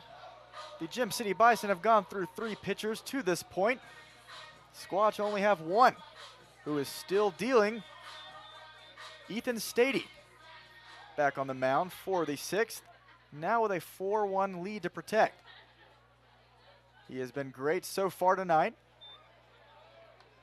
As he fires to the catcher Luke Bannister, who's hitting 3rd tonight. Sun is starting to go down over the trees, so we're starting to see a little more shade. And thankfully starting to cool down just a bit. Stady is behind 2-0 to Bannister. We are joined still by Cam Hoyland / Jock Peterson. Folks, if you don't know who I'm talking about, please look him up. He is a major league player for the Giants, and you will see the comparison, I promise you. So Cam, we've been very fortunate to have you in the booth. Very thankful that you were able to come up and talk with us for the last few innings. Yeah, thank you for having me. It's a real pleasure, and it's a real fun time being up here, seeing the game from a different perspective and being able to really observe. It's different than the dugout. Oh, absolutely. Mm-hmm. Maybe not as energetic here in the booth, but it's still a lot of fun. We have a good time. Yeah, the vibes are awesome up here. So now the 2-2 from Stady. On the inside edge of the plate for ball 3. Count runs full to Bannister. Well, Cam, you'll just have to come up for more games. We still have a lot of ball left to be played. Yeah, I would love to. Anytime you guys want me up here. I love the camera, as you said. Yeah, you love it, as that one is going to be hit hard out towards left field. Crott racing back to make it in time for out number 1. But you do love the camera, especially the dugout cam. Mm-hmm. You bet I do. Well, that was a play on words. Dugout Cam. Your name's Cam. Terrible joke. I need to quit those. Anyway, as Nico Pezzanella, the first baseman, steps in. 3 hits, 1 run for the Bison tonight. And that one is going to hit Pezzanella. That appeared to be an off speed, didn't it? I'm not sure. Didn't seem to be from up here, did not seem to be a fastball whatsoever, but Pezzanella not happy with being hit on that one, takes his base. Obviously not intentional from Stady. And Randy Stoltz, the second baseman, who hit that rocket over the left field wall earlier tonight, steps in, and Davis Carr smartly walks out to the mound. Probably going to talk it over. What do you think Davis is saying to him? He's probably telling him just to really calm down and check in on him, make sure he's okay. I mean, he's been going the distance so far, and in the 6th inning, that's when the body starts to tire. And being a pitcher, I know exactly how he's feeling. He's starting to have to grind it out. And I think Davis is telling him to just stay in there, and especially since this guy hit a home run last at bat, he's probably telling him to stay low and away here on this guy. Right. Leave nothing up and leave nothing in. And I think that recipe for success will definitely work against this guy. Hoping to get a ground ball here, which I think he will. I think he'll roll over to Johnny over there at shortstop. That's my prediction. We hope. We hope. Were you trying to wave to Mom right there on the camera? I think so. Hi, Mom. Unfortunately, we have to get our video guy back up so you can wave at your mom if you're on I'll give him a good wave. TV. There we are. Perfect. So there we are. Now we got it. There we go. Yeah, there we go. And now Stady to Randy Stoltz. Ahead 0-1. As long as he lives right there, he'll get a swing. Absolutely. That's been something that Stady's been so good at all night. Mm-hmm. Attacking that strike zone. Not walking many guys at all. No, not at all. Which is another huge part for the Spearfish pitching staff. Huge cut for strike 2. Now Ethan's ahead 1-2. Mm-hmm. Yeah, I think keeping free runners off the bases is a huge difference maker, especially for us. I mean, we've had games where we've given up too many free bags, and it's cost us. Perfect, as he lives low there with that changeup, and he gets him for strike 3. Absolutely. Swing and a miss, 2 outs. And Pezzanella on, and Tyler Godfrey, the designated hitter, stepping back in. Stady's looking to get through the 6th. And he has just been solid. Seemed to be in his comfort zone most of the night. So as you're talking about, Cam, you are a utility player. We were talking about just how special those are. to a team, just in general, especially a summer ball team where you're required to play a lot of different positions. As we're nearing starting the second half of this summer season, what are you looking to improve on the mound as well as in right field or wherever you might play? Yeah, I think on the mound, my only main concern is locking in that slider. I learned it midway through March, right before a series, and that seems to be the only pitch that I usually give to hitters as a mistake pitch, and that's the one they make me pay on. But other than that, I think just if I can lock that, hello. I tell you what, these bats are just flying out of everyone's hands today. Yeah. Bison can't hold on to them. We must have put some oil on there or something. Harrison, my friend, almost just got nailed by a bat. But yeah. They're out for Harrison today, aren't they? They are. Always throwing back to first when he was on first base. They must love Harry. I guess so. Yeah, other than that, on the mound, I think everything's going well. Just keep staying aggressive and getting first pitch strikes for me is my biggest goal. And then on the hitting, I just finding what approach works for me. Just like a cool, calm, relaxed state. And that's something that I was working on over in Idaho. And the results of my at-bats were a lot better. I was hitting balls hard. And I was seeing everything well, seeing balls and strikes. So that ball is skied foul. And I had a lot of good talks with Harrison over the past few weeks. And he's a real good hitter, too, especially his mentality and his mindset. And he's helped me work through a few struggles, especially like trying to find where my mind goes in the box and what really works. Absolutely. Well, we love that positivity. As that one is fouled back once more. Tyler Godfrey still in this, but behind 1-2. But we love to have that attitude, and I'm sure it's just a relief being able to have all these guys in this dugout for the Squatch that you can just rely on any time. It seems like it's just a positive atmosphere. No matter what's going on in the field, the energy stays high. And that veteran leadership and just being able to keep that open mind and understanding that there's a lot of baseball left to be played. You're one of those prime examples, Cam. Thank you. And a swing and a miss there. Beautiful inning there. As Ethan Stady retires the side. And we head to the bottom of the 6th inning. Stady still with a lead, 4-1, Squatch on top. Cam Hoyland, thank you so much for being here with us, my friend. We do appreciate it. And Cam did inform us just a few minutes ago he does need to head back down to the dugout just in case in a late inning scenario. Even though he is on a rest today, he will be needed at the plate if it does come down to it. So Cam, we appreciate your analysis and everything you had to say. We wish you the best of luck, and we will be seeing you in the booth soon, we promise you. And you'll be seeing me on the mound tomorrow. I've got the rock tomorrow. Oh, is that right? Yeah, but thanks for having me up here, and it was a real pleasure. Hi, Mom. Hi, Marin. Hi, Dad. Hi, everybody else. There we go. All right, Cam. Thank you. Appreciate you. And you heard it from the man himself. You will be seeing him on the mound tomorrow against the Bison in Game 2. He's been working a lot, and he's been impressive on the mound wherever he is playing. You love that type of player. Squatch are very excited to have Cam on the field and in the dugout.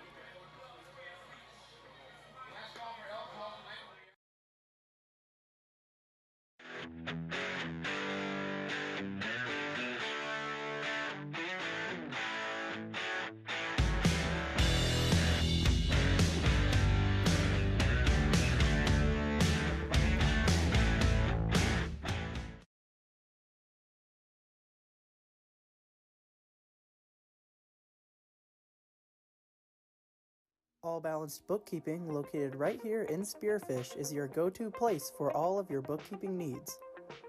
Serving Spearfish for over 2 years, we have over 30 years of bookkeeping experience and can take care of any office tasks, large or small. Contact us now to get in touch with one of our many experienced bookkeepers.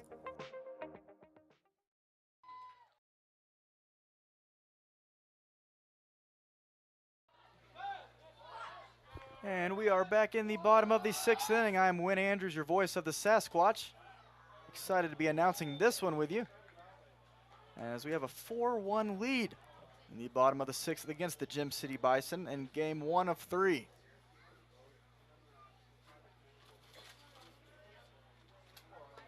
As Bryson Hoyer, the right fielder, takes a big hack at that one for strike 2.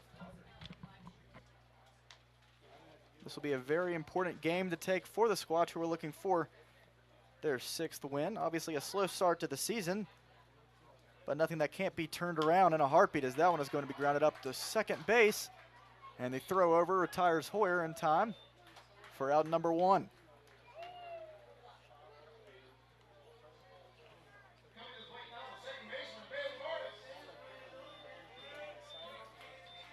So far through the first 5.5 innings, this has been a very well-played game on all sides. The Squatch have been looking for a more balanced attack, getting runners across when they get on base, and also having just some solid pitching performances. We've had some of that tonight. Squatch have 7 hits, 4 runs to show for it. Smart base running and lights out pitching from Ethan Stady through 6. Stady's only allowed 3 hits and 1 run on a solo home run. And the pitch to Bailey Bordas, who's now behind 0-2 and 1 out.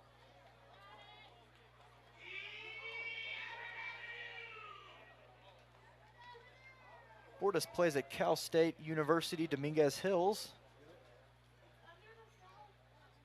Looking to get his year going offensively. He's playing second tonight, but a swing and a miss for out number 2. So TJ Provenzano, the 3rd pitcher to pitch tonight for Gem City. Quick 2 outs with Griffin Sheeran approaching the plate.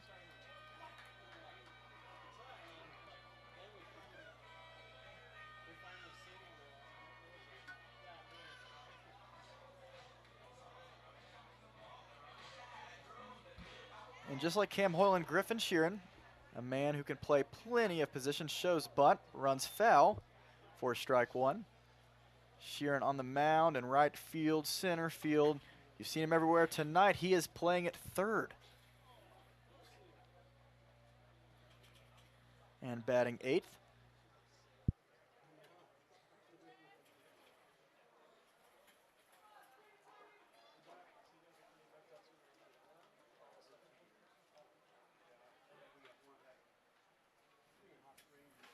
And the 0-1 to Griffin. Taken low, ball 1.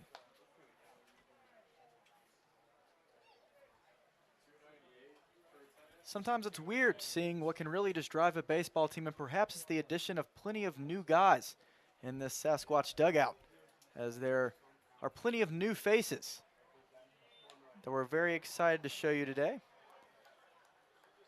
Damon Gaither from Everett Community College, a pitcher. J.D. Kirchner, a pitcher from Dakota State University. Bryson Hoyer, who you've seen in right field tonight. Kenji Miller, who pitched for the Squatch against the Spuds, will now join that starting rotation. And last but not least, Nicky Winterstein. Now, if you're a loyal Sasquatch fan, you've probably heard that name before. That's right, Nicky Winterstein, the bearded man, is back for another season with the Sasquatch from Toledo. In fact, he's actually participating in the Mr. Sasquatch competition right now against other people, as Sheeran takes a big cut at that one for the count to run full, 3-2, 2 outs.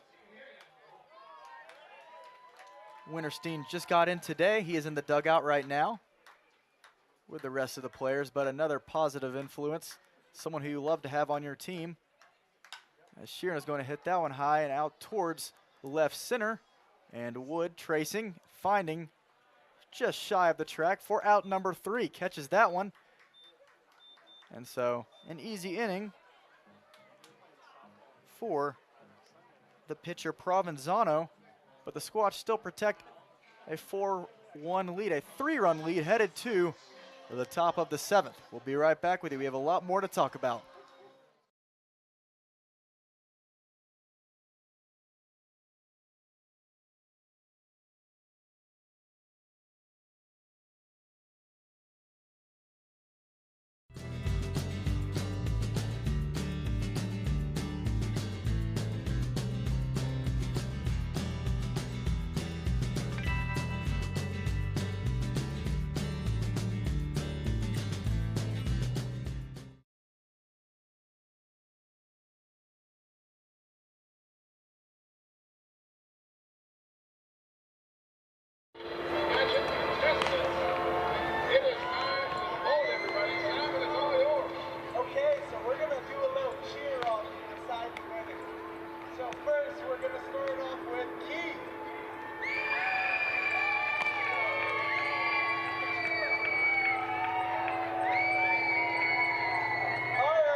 To the top of the 7th we go.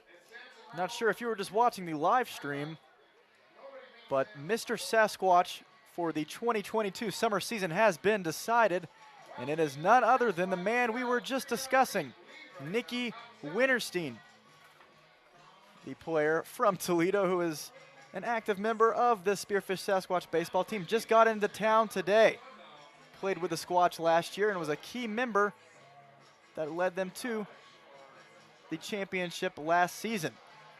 Of course, the first day arriving back in Black Hills Energy Stadium, he just casually wins Mr. Sasquatch against plenty of other people. As you might see, he is wearing a tiara to celebrate his award. And most likely you will be seeing Nicky tomorrow in the starting rotation, putting away that tiara in that starting lineup, because he can hit the ball. Great teammate to have. Very excited that he is back as the second half of the season starts next week.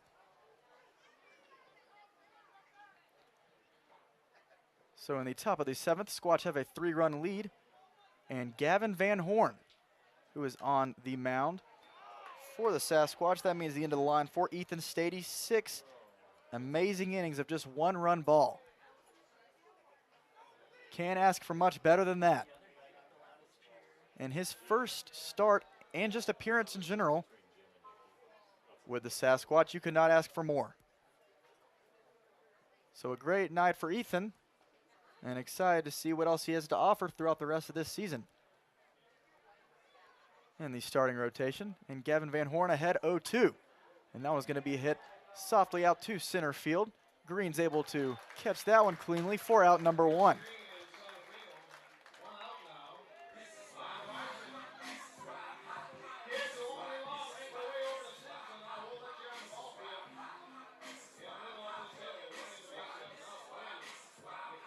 So the 7, 8, 9 hitters for the Bison here in the top of the 7th, as Keegan Schultz was just retired, and now the 8th place hitter, Quinn McCafferty, the shortstop. As he lifts that one to the exact same spot, but Green racing in, but Bailey Bordas is going to make an amazing play. At second, races out to shallow center to make the catch for out number 2. So a quick first 2 outs as Justice Panton stepping in. No one on, 2 outs for Gavin Van Horn. He's looking to have a very economical 7th inning if he can retire Justice very soon.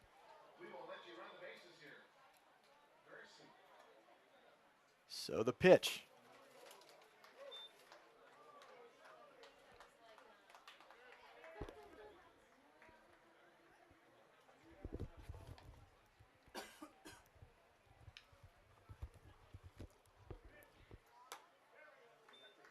And that one is taken outside for ball 2.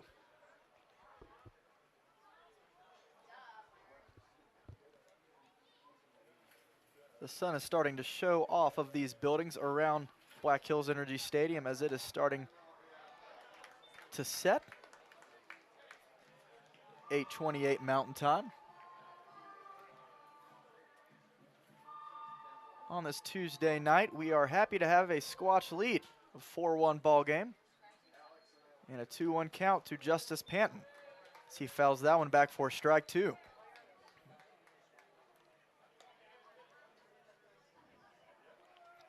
Just reflecting on how special this place is for the players and interns, anyone who works here at Black Hills Energy Stadium. The Squatch faithful means so much as Van Horn issues an apparent walk, but not sure, as it appears that was not going to be a walk. Count is going to run full. Panton thought that he got away with that one, but realized that it was not a full count just yet. Took his walk just a bit too early.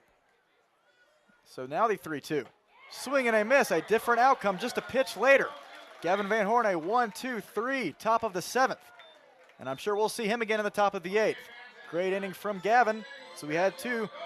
The stretch. The kids are running. Squatch have a 3-run lead. We'll be right back with you.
Do you know the locals' choice for gaming excitement?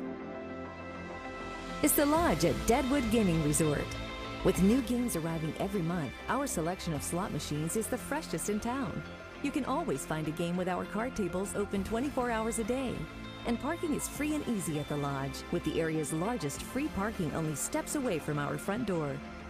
Enjoy spacious and comfortable gaming at the Lodge at Deadwood, the locals' choice.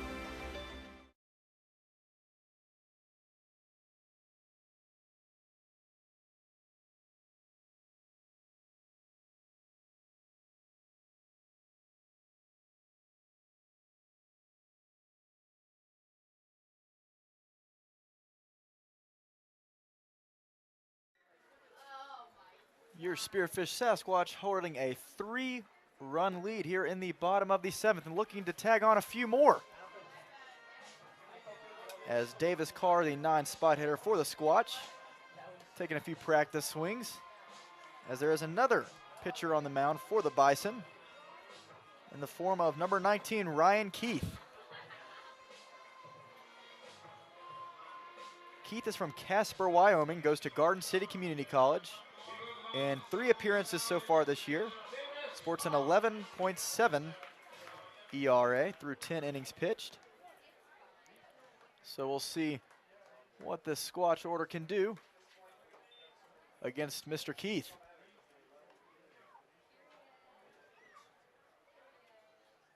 And Carr singled in his last at bat. Quickly ahead 2-0.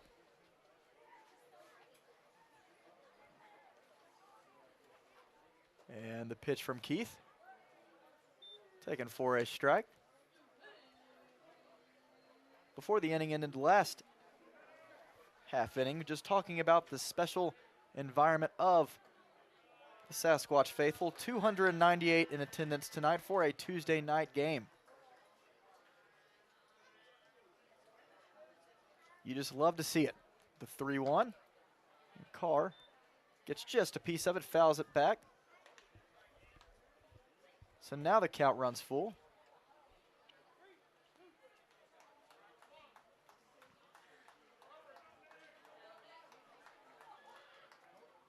So now the full count from Ryan Keith.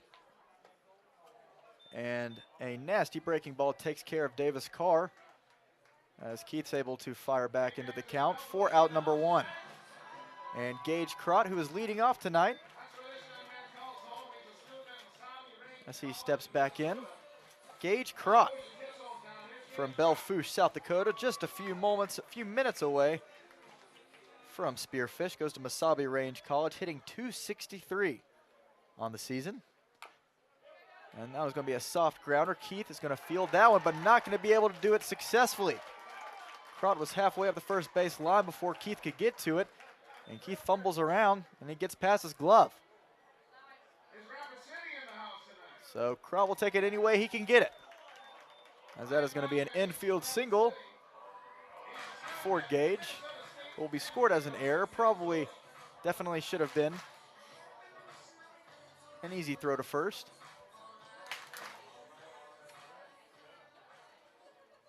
So now Crott on first, 1 out, and Ryan Bachman takes that one inside, looking to find a gap.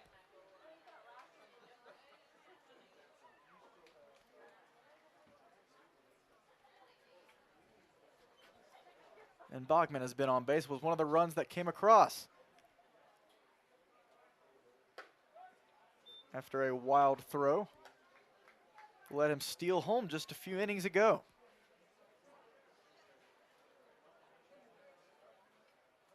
But he is 0 for 2, so he's looking to get that bat hot.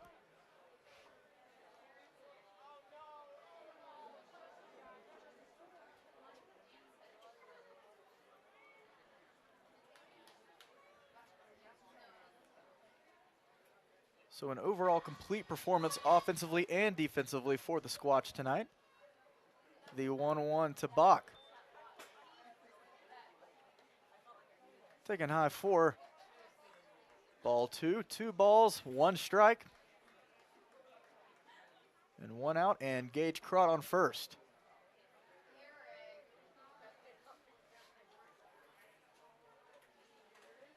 So now the 2-1, taken in the dirt, ball 3. One of those situations that the Squatch will take as many runs as they can get, because especially in summer ball, doesn't matter how many runs you can get across, you'll love to continue tallying them up, especially against a hot-hitting offense like the Bison. They can strike at any time. And that one is going to be taken for a called strike 2, as that one finds the inner edge of the zone.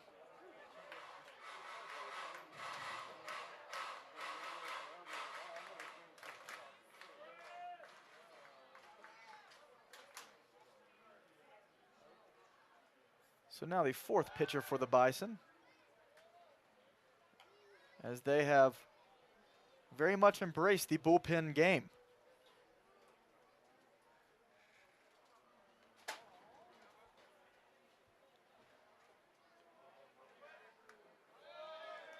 As Bachman takes his walk. Runners on first and second. Squatch have done a great job of getting guys across when needed. Seemingly every inning for the Sasquatch, they're going to have at least one runner in scoring position, if not more than that. And Johnny McHenry, number 27, stepping in, looking to push this lead. And the pitch. And that one's going to be grounded over too short, right between the legs of Gage Crott. And the fire over to first is going to be wild, and that is going to get past the first baseman. That's going to be an easy run home for Crott, and Bachman is going to make it to third. Johnny stands up at second base. Squatch now have a 4-run lead, 5-1 in the bottom of the 7th. And that's the hustle that we were looking for. You love to see that out of McHenry, a veteran on this team, racing out that ground ball either way. It worked in his favor.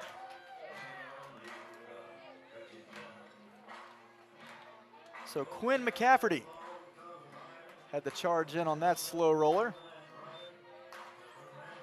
At first seemed to be possibly a routine play, but threw it wide of Nico Pezzanella over at first. And that let Crott score. And now both runners on second and third, 5-1. And Neon Gloves back up at the plate, Harrison Clark.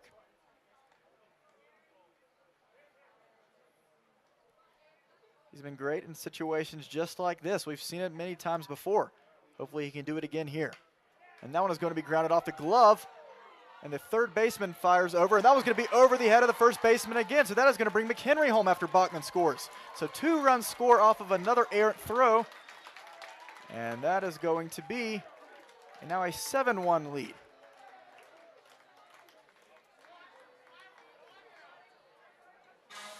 And excuse me, I got mixed up there. That was another error from the shortstop, Quinn McCafferty. Couldn't see behind this pole back here. As there was going to be a short mound visit. So Harrison Clark, even off of a slow roller. An infield single.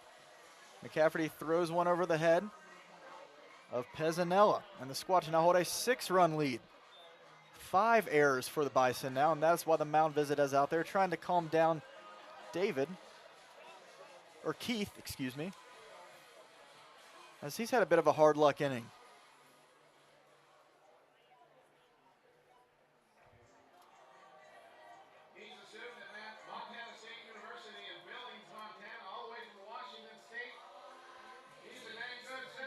Clark's hip sort of rolled back to Keith, and his glove slowed it down, which forced McCafferty to rush that throw over as Harrison was rushing to first. And that's what caused the errant throw to bring McHenry and Bachman home. Now Carson Green stepping back in with Clark on first, and 1 out.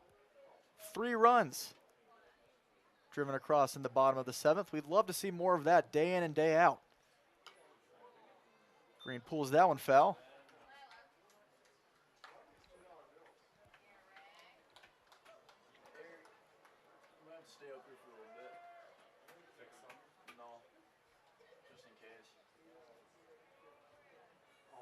So now the 0-2 from Keith to Green. And that was going to be fired back to first. And Clark thinks about stealing second. But that ball does not get too far away from Pezzanella, so Clark smartly stays back at the first base bag. Now count is 1-2 to Green.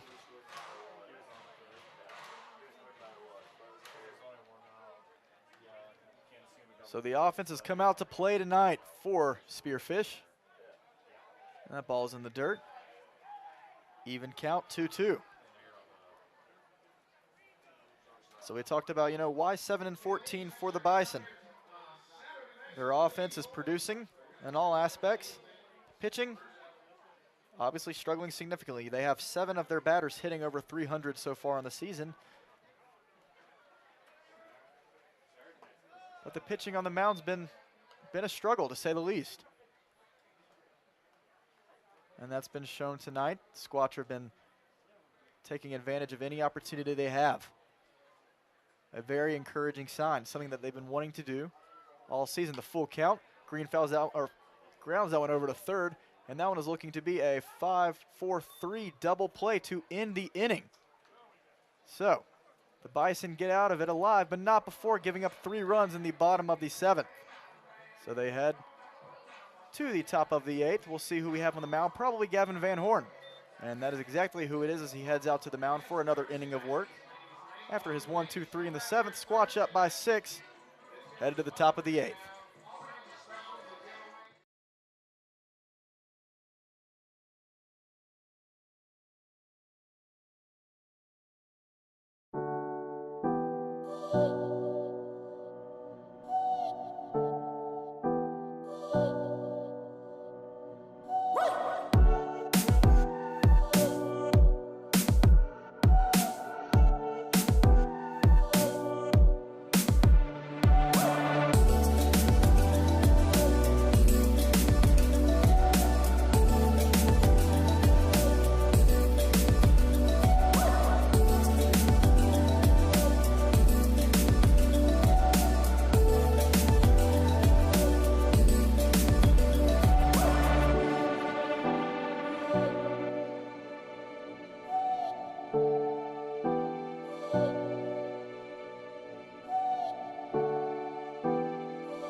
And welcome back to the top of the 8th inning. Gavin Van Horn out after that 1-2-3 inning in the 7th, hoping for some more of that same luck as he faces off on the mound against Derek Wood, the leadoff hitter, and the center fielder for the Bison.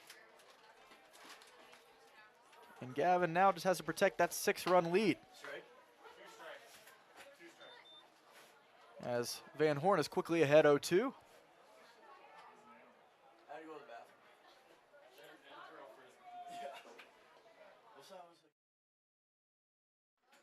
A 7-1 ball game in the late innings here. And the crowd is absolutely loving it. Can't ask for a more energetic Tuesday night matchup. The 1-2 from Gavin. Swing and a miss. Fastball high. And Derek Wood can't lay off of it for out number 1. And Tyler Bradley, the left fielder, stepping in. Love seeing this out of Gavin Van Horn.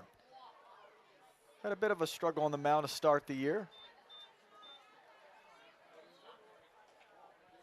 But so far tonight, he is looking like nothing is bothering him. Finding the strike zone with ease and blowing it right past these Bison hitters.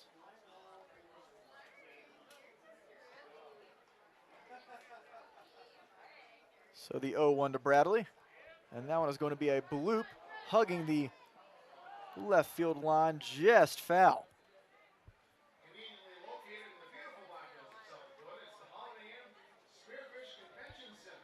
Perfect location. Bradley almost had a bit of luck there, jammed him. And it was going to be over the head of Sheeran at third. But luckily ran just foul. So the 0-2 from Van Horn. Fouled back.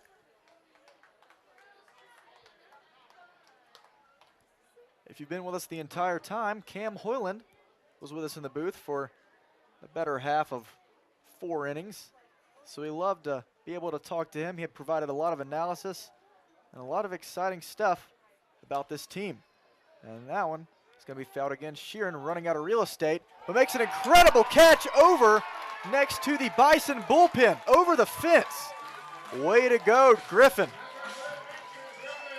When things are going your way, things are going your way. And that one had to hurt.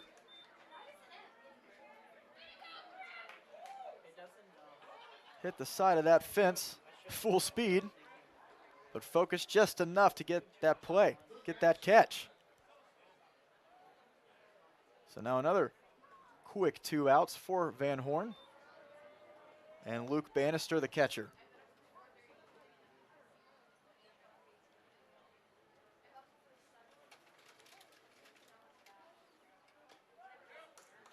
That one is taken for a strike.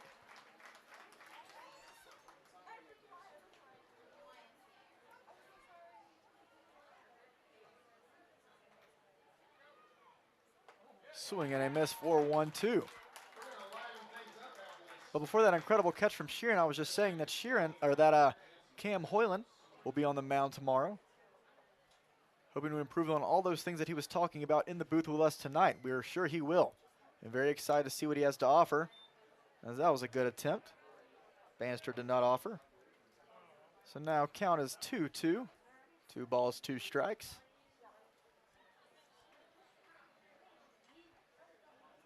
And the pitch. Fouled back once more behind us in the booth into the parking lot.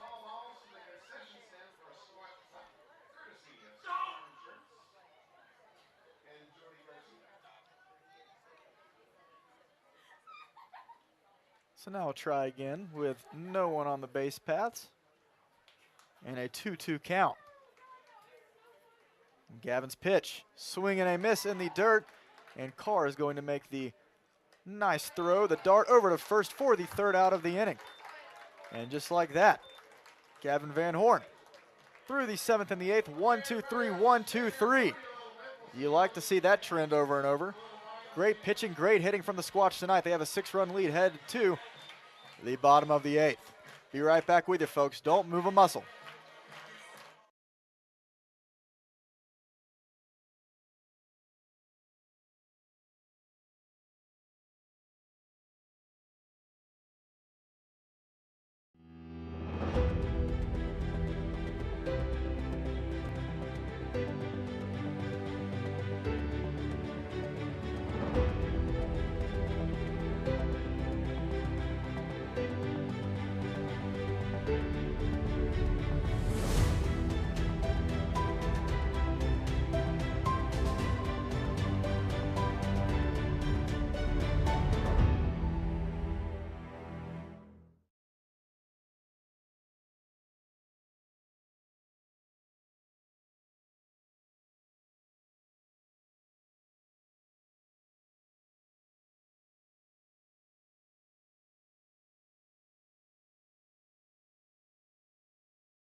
A beautiful night for some baseball, and hopefully a Sasquatch victory as the Squatch hold a 7-1 lead in the bottom of the 8th inning.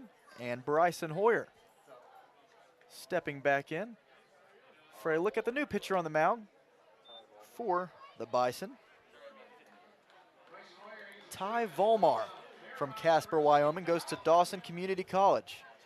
He's pitched quite a bunch so far this year, 9 appearances, a 5.13 ERA through 26 1/3 innings.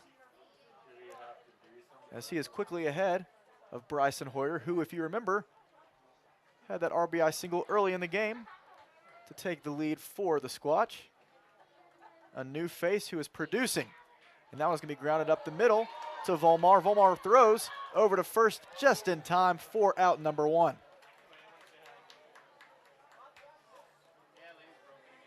So Hoyer retired.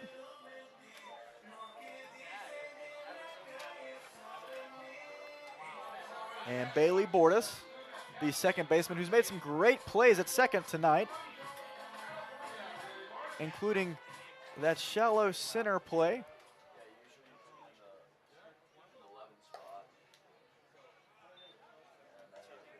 To get out of the inning.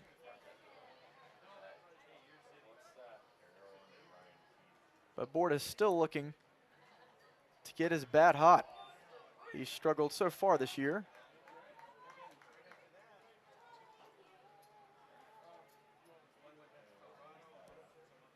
But he does have a homer to his name. Something that the Squatch haven't had many of so far this year. All 7 runs tonight have been driven in, but none of them from a home run.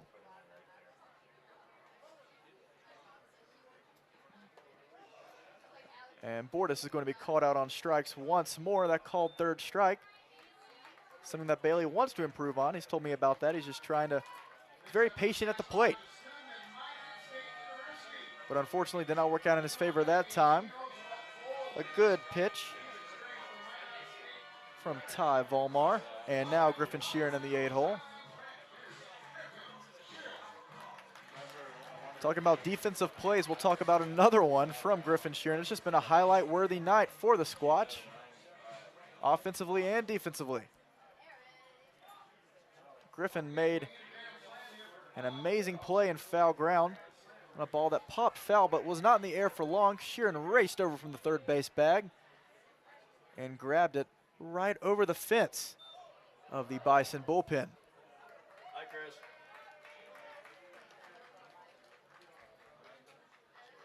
Probably hurt at the time, but you have to believe that Sheeran's adrenaline was pumping there. Made an incredible play. And now the 1-1 to Griffin. That's going to be called for a ball. 2 balls, 1 strike to Sheeran. So even though there haven't been any home runs for the Squatch tonight, 8 hits, 7 runs to show for it. Very patient baseball, which is something that obviously the Sasquatch excel in. They are great in that department, knowing when to square it up, and they have runners on base every inning.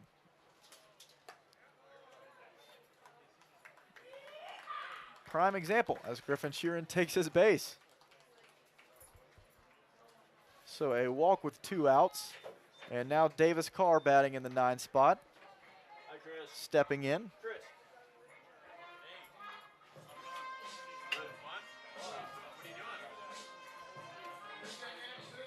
But could not ask for much better out of these Sasquatch men tonight. Big hack from Carr for strike 1. And you hope that this trend continues.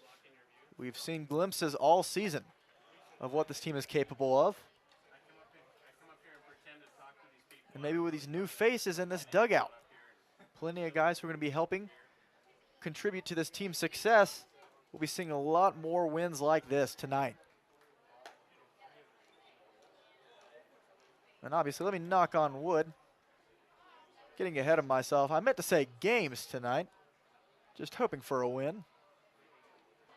But things looking good so far with a 6-run lead in the bottom of the 8th. Ball inside. 2-2 to Davis. who is 1 for 3 tonight.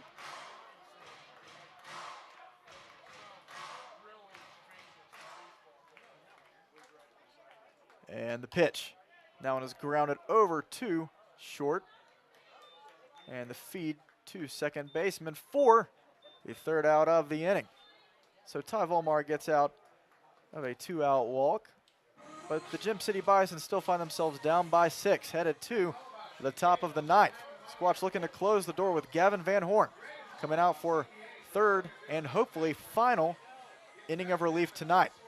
We'll be right back with you.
Here in the top of the 9th inning, Squatch holding on to a 6-run lead, 7-1 ball game for Spearfish, and Gavin Van Horn on the mound for his 3rd inning of relief, looking to shut the door on the Gym City Bison in game 1 of this 3-game set. This would be huge for Van Horn. A huge emphasis on this point in his season.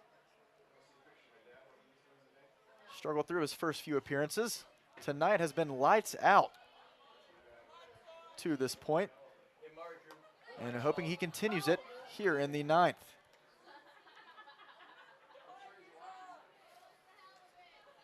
As the count now runs 2-1 to Nico Pezzanella, the first baseman. Takes that one for a strike. Pezzanella had quite the rough inning in the bottom of the 7th, trying to contain a few of those errant throws as the Squatch tagged on 3 more runs in that inning. Hits one light years high, and Green rushing in on it, calling it off for out number 1.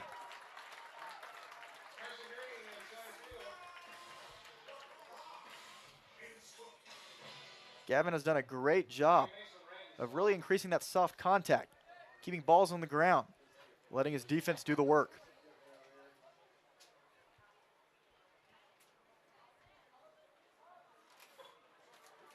And now Randy Stoltz, the second baseman, who is responsible for the sole run in today's game for the Bison, after his solo home run in the top of the 4th. But has been quiet since. And that was the only run off of Ethan Stady, who we just cannot say enough about tonight in his first start for the Squatch, going 6 innings of just 1-run ball. Can't ask for a much better debut than that one right there. And that one is hit out to Carson Green in center once more, only moves a few steps, but he loses the ball in potentially what must be the lights, and Crott and Green, neither of them could come to a clear read, and it drops between both of them. So just a bit of a miscommunication there. At this time of night, the lights are blaring now around the stadium. Probably not the easiest play to make, especially on one that is hit so high.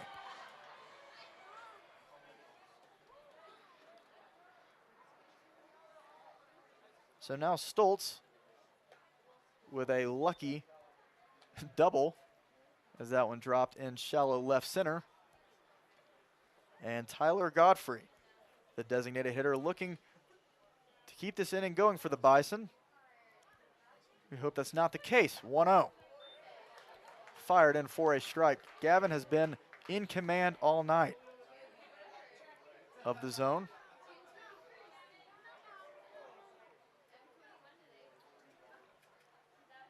So the 1-1 taken for a ball. 9:03 now here in Spearfish.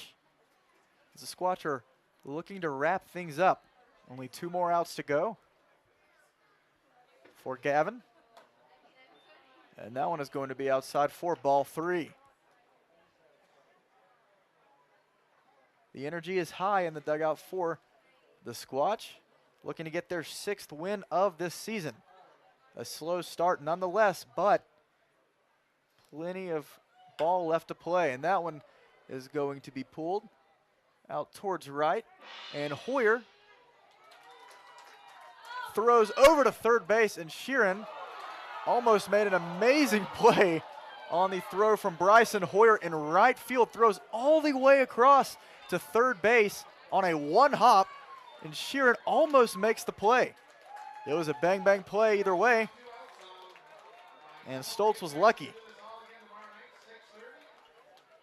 So either way, Squatch still hold that 6-run lead with 2 outs in the top of the 9th, and Keegan Schultz, the third baseman, the final hope for the Bison in tonight's matchup. Let's send him home, Gavin. Taken for a ball.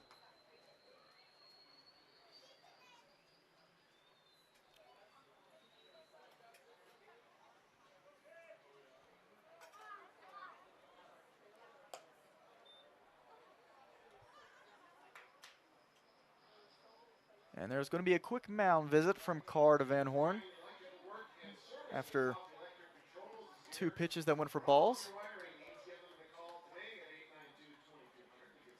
Folks, we'd love for you to be able to join us for games 2 and 3 of this series, which will be held tomorrow night, 6:35 first pitch.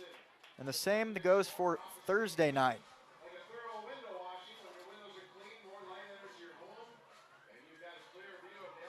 We have something entertaining for you every single night. Bring your family out. Just come by yourself. Who cares? We'd love to have you out either way. Always a guaranteed fun night and a great way to spend your afternoons in Spearfish. As Van Horn fires that one in for a called strike.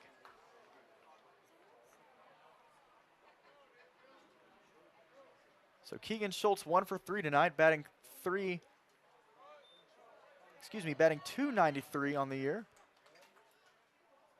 He's ahead of Gavin now 3-1. So a runner on third, 2 outs.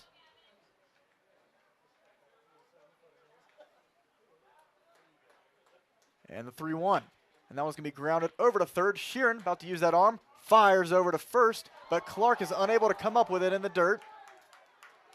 So Clark had to stretch across, and the fired throw from Sheeran, no good, as that run from third is going to come home and score with 2 outs. And that will most likely be scored an error as well, as that is a routine play from third to first, but unfortunately no good.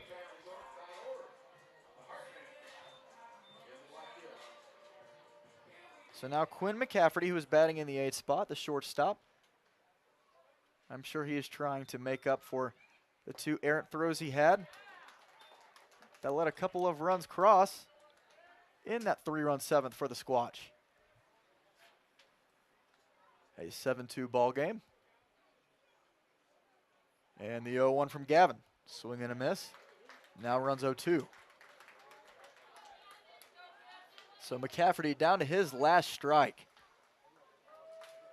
Squatch looking to get their 6th win of the season. And Van Horn's trying to close it here. And that was going to be in the dirt for ball 1.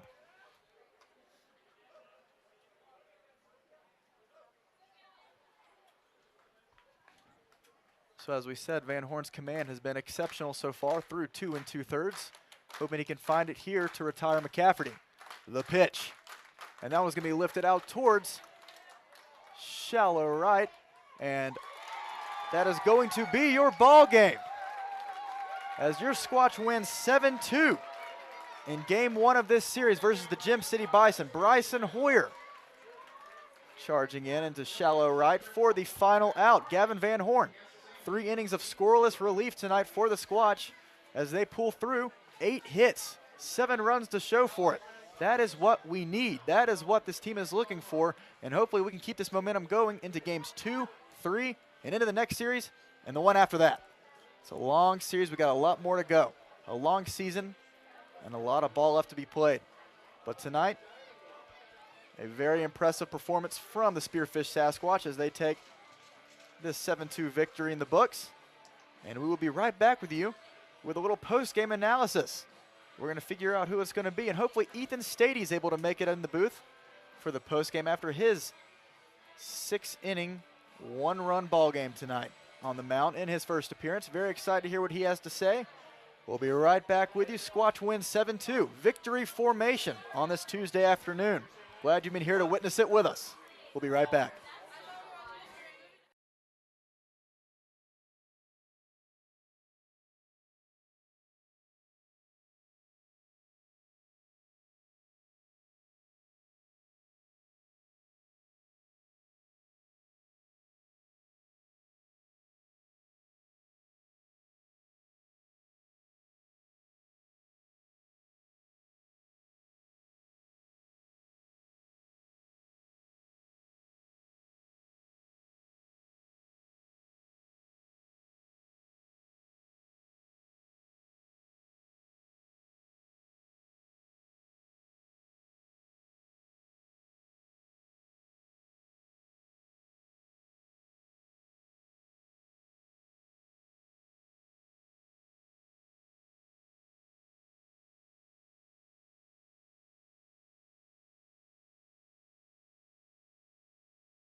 And welcome back here in our post-game report with the player of the game, none other than Ethan Stady, the pitcher on the mound for the first 6 innings tonight for the Sasquatch in his first appearance with the Squatch this year on the mound. Squatch just won this game 7-1 against the Gym City Bison, an extremely talented offensive team. So Ethan, I just want to kind of run through your head, obviously your first game with this team. What was kind of running through your head before you got on the mound tonight, understanding of what was your mission? Well, basically my mission was to just shove it down their throats, I had a lot of confidence coming into this. I wasn't really nervous at all, but, it's part of the game. A little nerves here and there while I was pitching, but main goal was to just shove it. Absolutely. So 6 innings tonight, 3 hits, 1 run ball. That 1 run came solo shot in the 4th inning. What do? You were dealing until then. Obviously, that seemed to be the only thing that got in the way of your incredible night. What do you do to kind of readjust and refocus and just get back into that mindset to go those 2 extra innings? Well, as soon as he hit it, I knew it was gone. I knew it was long, but I didn't know it was gone. But, as it kept carrying, I knew it was a home run. But watched it, didn't really care. I had to brush off my shoulders. First home run I've ever given up in my career. So really? I mean, yeah. Fun fact today, if you did not know that was his first home run he's ever given up. Yeah, so, I mean, came at a surprise, really. I didn't think he was going to hit it that far, but, I mean, I threw it right down the middle, so had to expect him to hit it somewhat, but just brushed off my shoulders, went on to the next pitch, next batter. It didn't really faze me at all. So obviously we talked earlier, I mentioned it in the broadcast, you were redshirted last year, and this was kind of your first real experience being able to get a good look, a good glimpse over this summer of these collegiate players just like you. How was that feeling going out on the mound? You said you had a lot of confidence. Any thoughts, any feelings about that in particular? Well, to be honest, it didn't really feel like anything's changed. There's still guys my age or maybe a little older, maybe younger, but, there's still the same people. I still have to throw the same. I still have to, adjust to them and how they're going to approach me. But it really didn't feel different to me other than, the fact that it was a little harder to pitch to them because they're going to fall off a lot more than, just the swing and miss. Absolutely. So we talked about earlier, too, the fact that you were just pounding the zone seemingly all night. And that was obviously where that home run came from, was you were still attacking the zone and he squared up on it, but for the rest of the night, that was just not the issue. You were attacking, making sure that runners were not getting on. What is something that was really just truly going right for you if you had to point out at one thing tonight? Well, I noticed right away that my slider was going to work very well for me today, and it did. I had a lot of swing and misses on it. They hit a lot of lefties. I didn't expect them to have as many lefties as they did. I think they had 6 or something in the lineup, but so I knew that with my long 3/4 angle of my pitching, I knew that slider was going to work very well against them, and it did. Fastball was also there. I felt it. The velocity was there too, I thought. Everything else just seemed to align perfectly. Seemed to fall into place. Mm-hmm. Well, I'm trying to think what else we could talk about. There was a lot to discuss tonight. Obviously, this is your first game with the Sasquatch. What was the energy in the dugout? This team has been dying just to be able to get a streak going, be able to get some runs put together. They did exactly that tonight, obviously backed by your 6-inning performance. Were there any encouraging things that they had to tell you in the dugout? What was the vibe there? In the dugout, I wanted to try and keep it to myself. Didn't really want to talk to anybody. I was focusing, I was dialed. But after every inning, I would come back to the dugout. Everyone was giving me a lot of high fives, a lot of oh, way to go, a lot of cheerful comments, and it made me feel good. It made me feel like, yeah, these guys want me to do well, and I'm going to do well for them. So yeah, it was pretty happy there in the dugout. That's huge. It's a very important thing to be able to go deep, especially at this point in the season when the Sasquatch are really needing a lot of depth out of their starters, and you did exactly that tonight, and you'll be obviously earning many more starts to come throughout this time. But playing against the Bison in your first game is not an easy contest whatsoever, being on the mound. What is something, how does that make you feel? How does that push your confidence going forward, understanding that this team just 2 days ago scored a combined 39 runs in 2 games, and you just held them to 1? I didn't know that, but... Well, congratulations, you know now. I wasn't going to tell that to you before the game when I was talking to you, but now you know. Well, I appreciate that. That would have built up a lot of nerves, but I don't know. That makes me feel good inside. Yeah. Not. That's all. Yeah, Hey, he's taken aback. He has no idea what to say now. Well, Ethan, I mean, heck of a job today, my friend. Very proud of that. That's a great effort, and hopefully we're going to be seeing many more of those confident starts throughout the rest of this season because, I mean, anyone could tell you on this team we need as many quality starts as we can. And I know you were playing, trusting with your defense behind you, so that's exactly the way to play. And last but not least, we've talked about it a couple of times. I've made a few apologies, but now camera evidence face-to-face. Earlier in the game, I said Ethan stayed. I don't know why. Honest mistake. My friends, this is Ethan Stady, the pitcher who went 6 innings and got the win for the Sasquatch tonight against the Gym City Bison. Ethan, we're very glad you've been able to be here with us. Very sorry for the last name mispronunciation, but heck of a performance tonight. Thank you so much. Anything else you'd like to add for us going into your next start and maybe the game tomorrow? You know, I think we got to keep that energy up. We know we could beat this team pretty handedly, you know, if we just put the bat on the ball. And, yeah, I'm very excited to be a part of this team and for my next start. Love to hear it. The energy's high. We can feel it. It's all around the stadium. So, Ethan, thank you very much. We hope you have a good night. Go celebrate with the team. Awesome. Thank you so much. Yes, sir. See you later. So, and you can head on back now if you want to. Unless you want to be here, actually stay here with me, Ethan. Let's finish this right now. We can here, I'll put this on real quick. There we go. This is live and in color, baby. Well, this is Win Andrews with the Spearfish Sasquatch. I am your voice of the Sasquatch. Very happy to be here with you for the 6th win of the night, thanks to a hot offensive performance from the Squatch and the pitching performance of the night from this man right here, Ethan Stady. Very excited for what's to come in games 2 and 3 of this series with the Gym City Bison. We hope that you're able to be here with us tomorrow and Thursday. It's going to be a lot of fun and a lot of action, as we said. It's a fun matchup, and we're glad that you're here to watch it with us. But until then, your Squatch have won 7-1 tonight in Game 1, and we're excited for what's to come. So outside of that, go Squatch, and we hope you have a great night.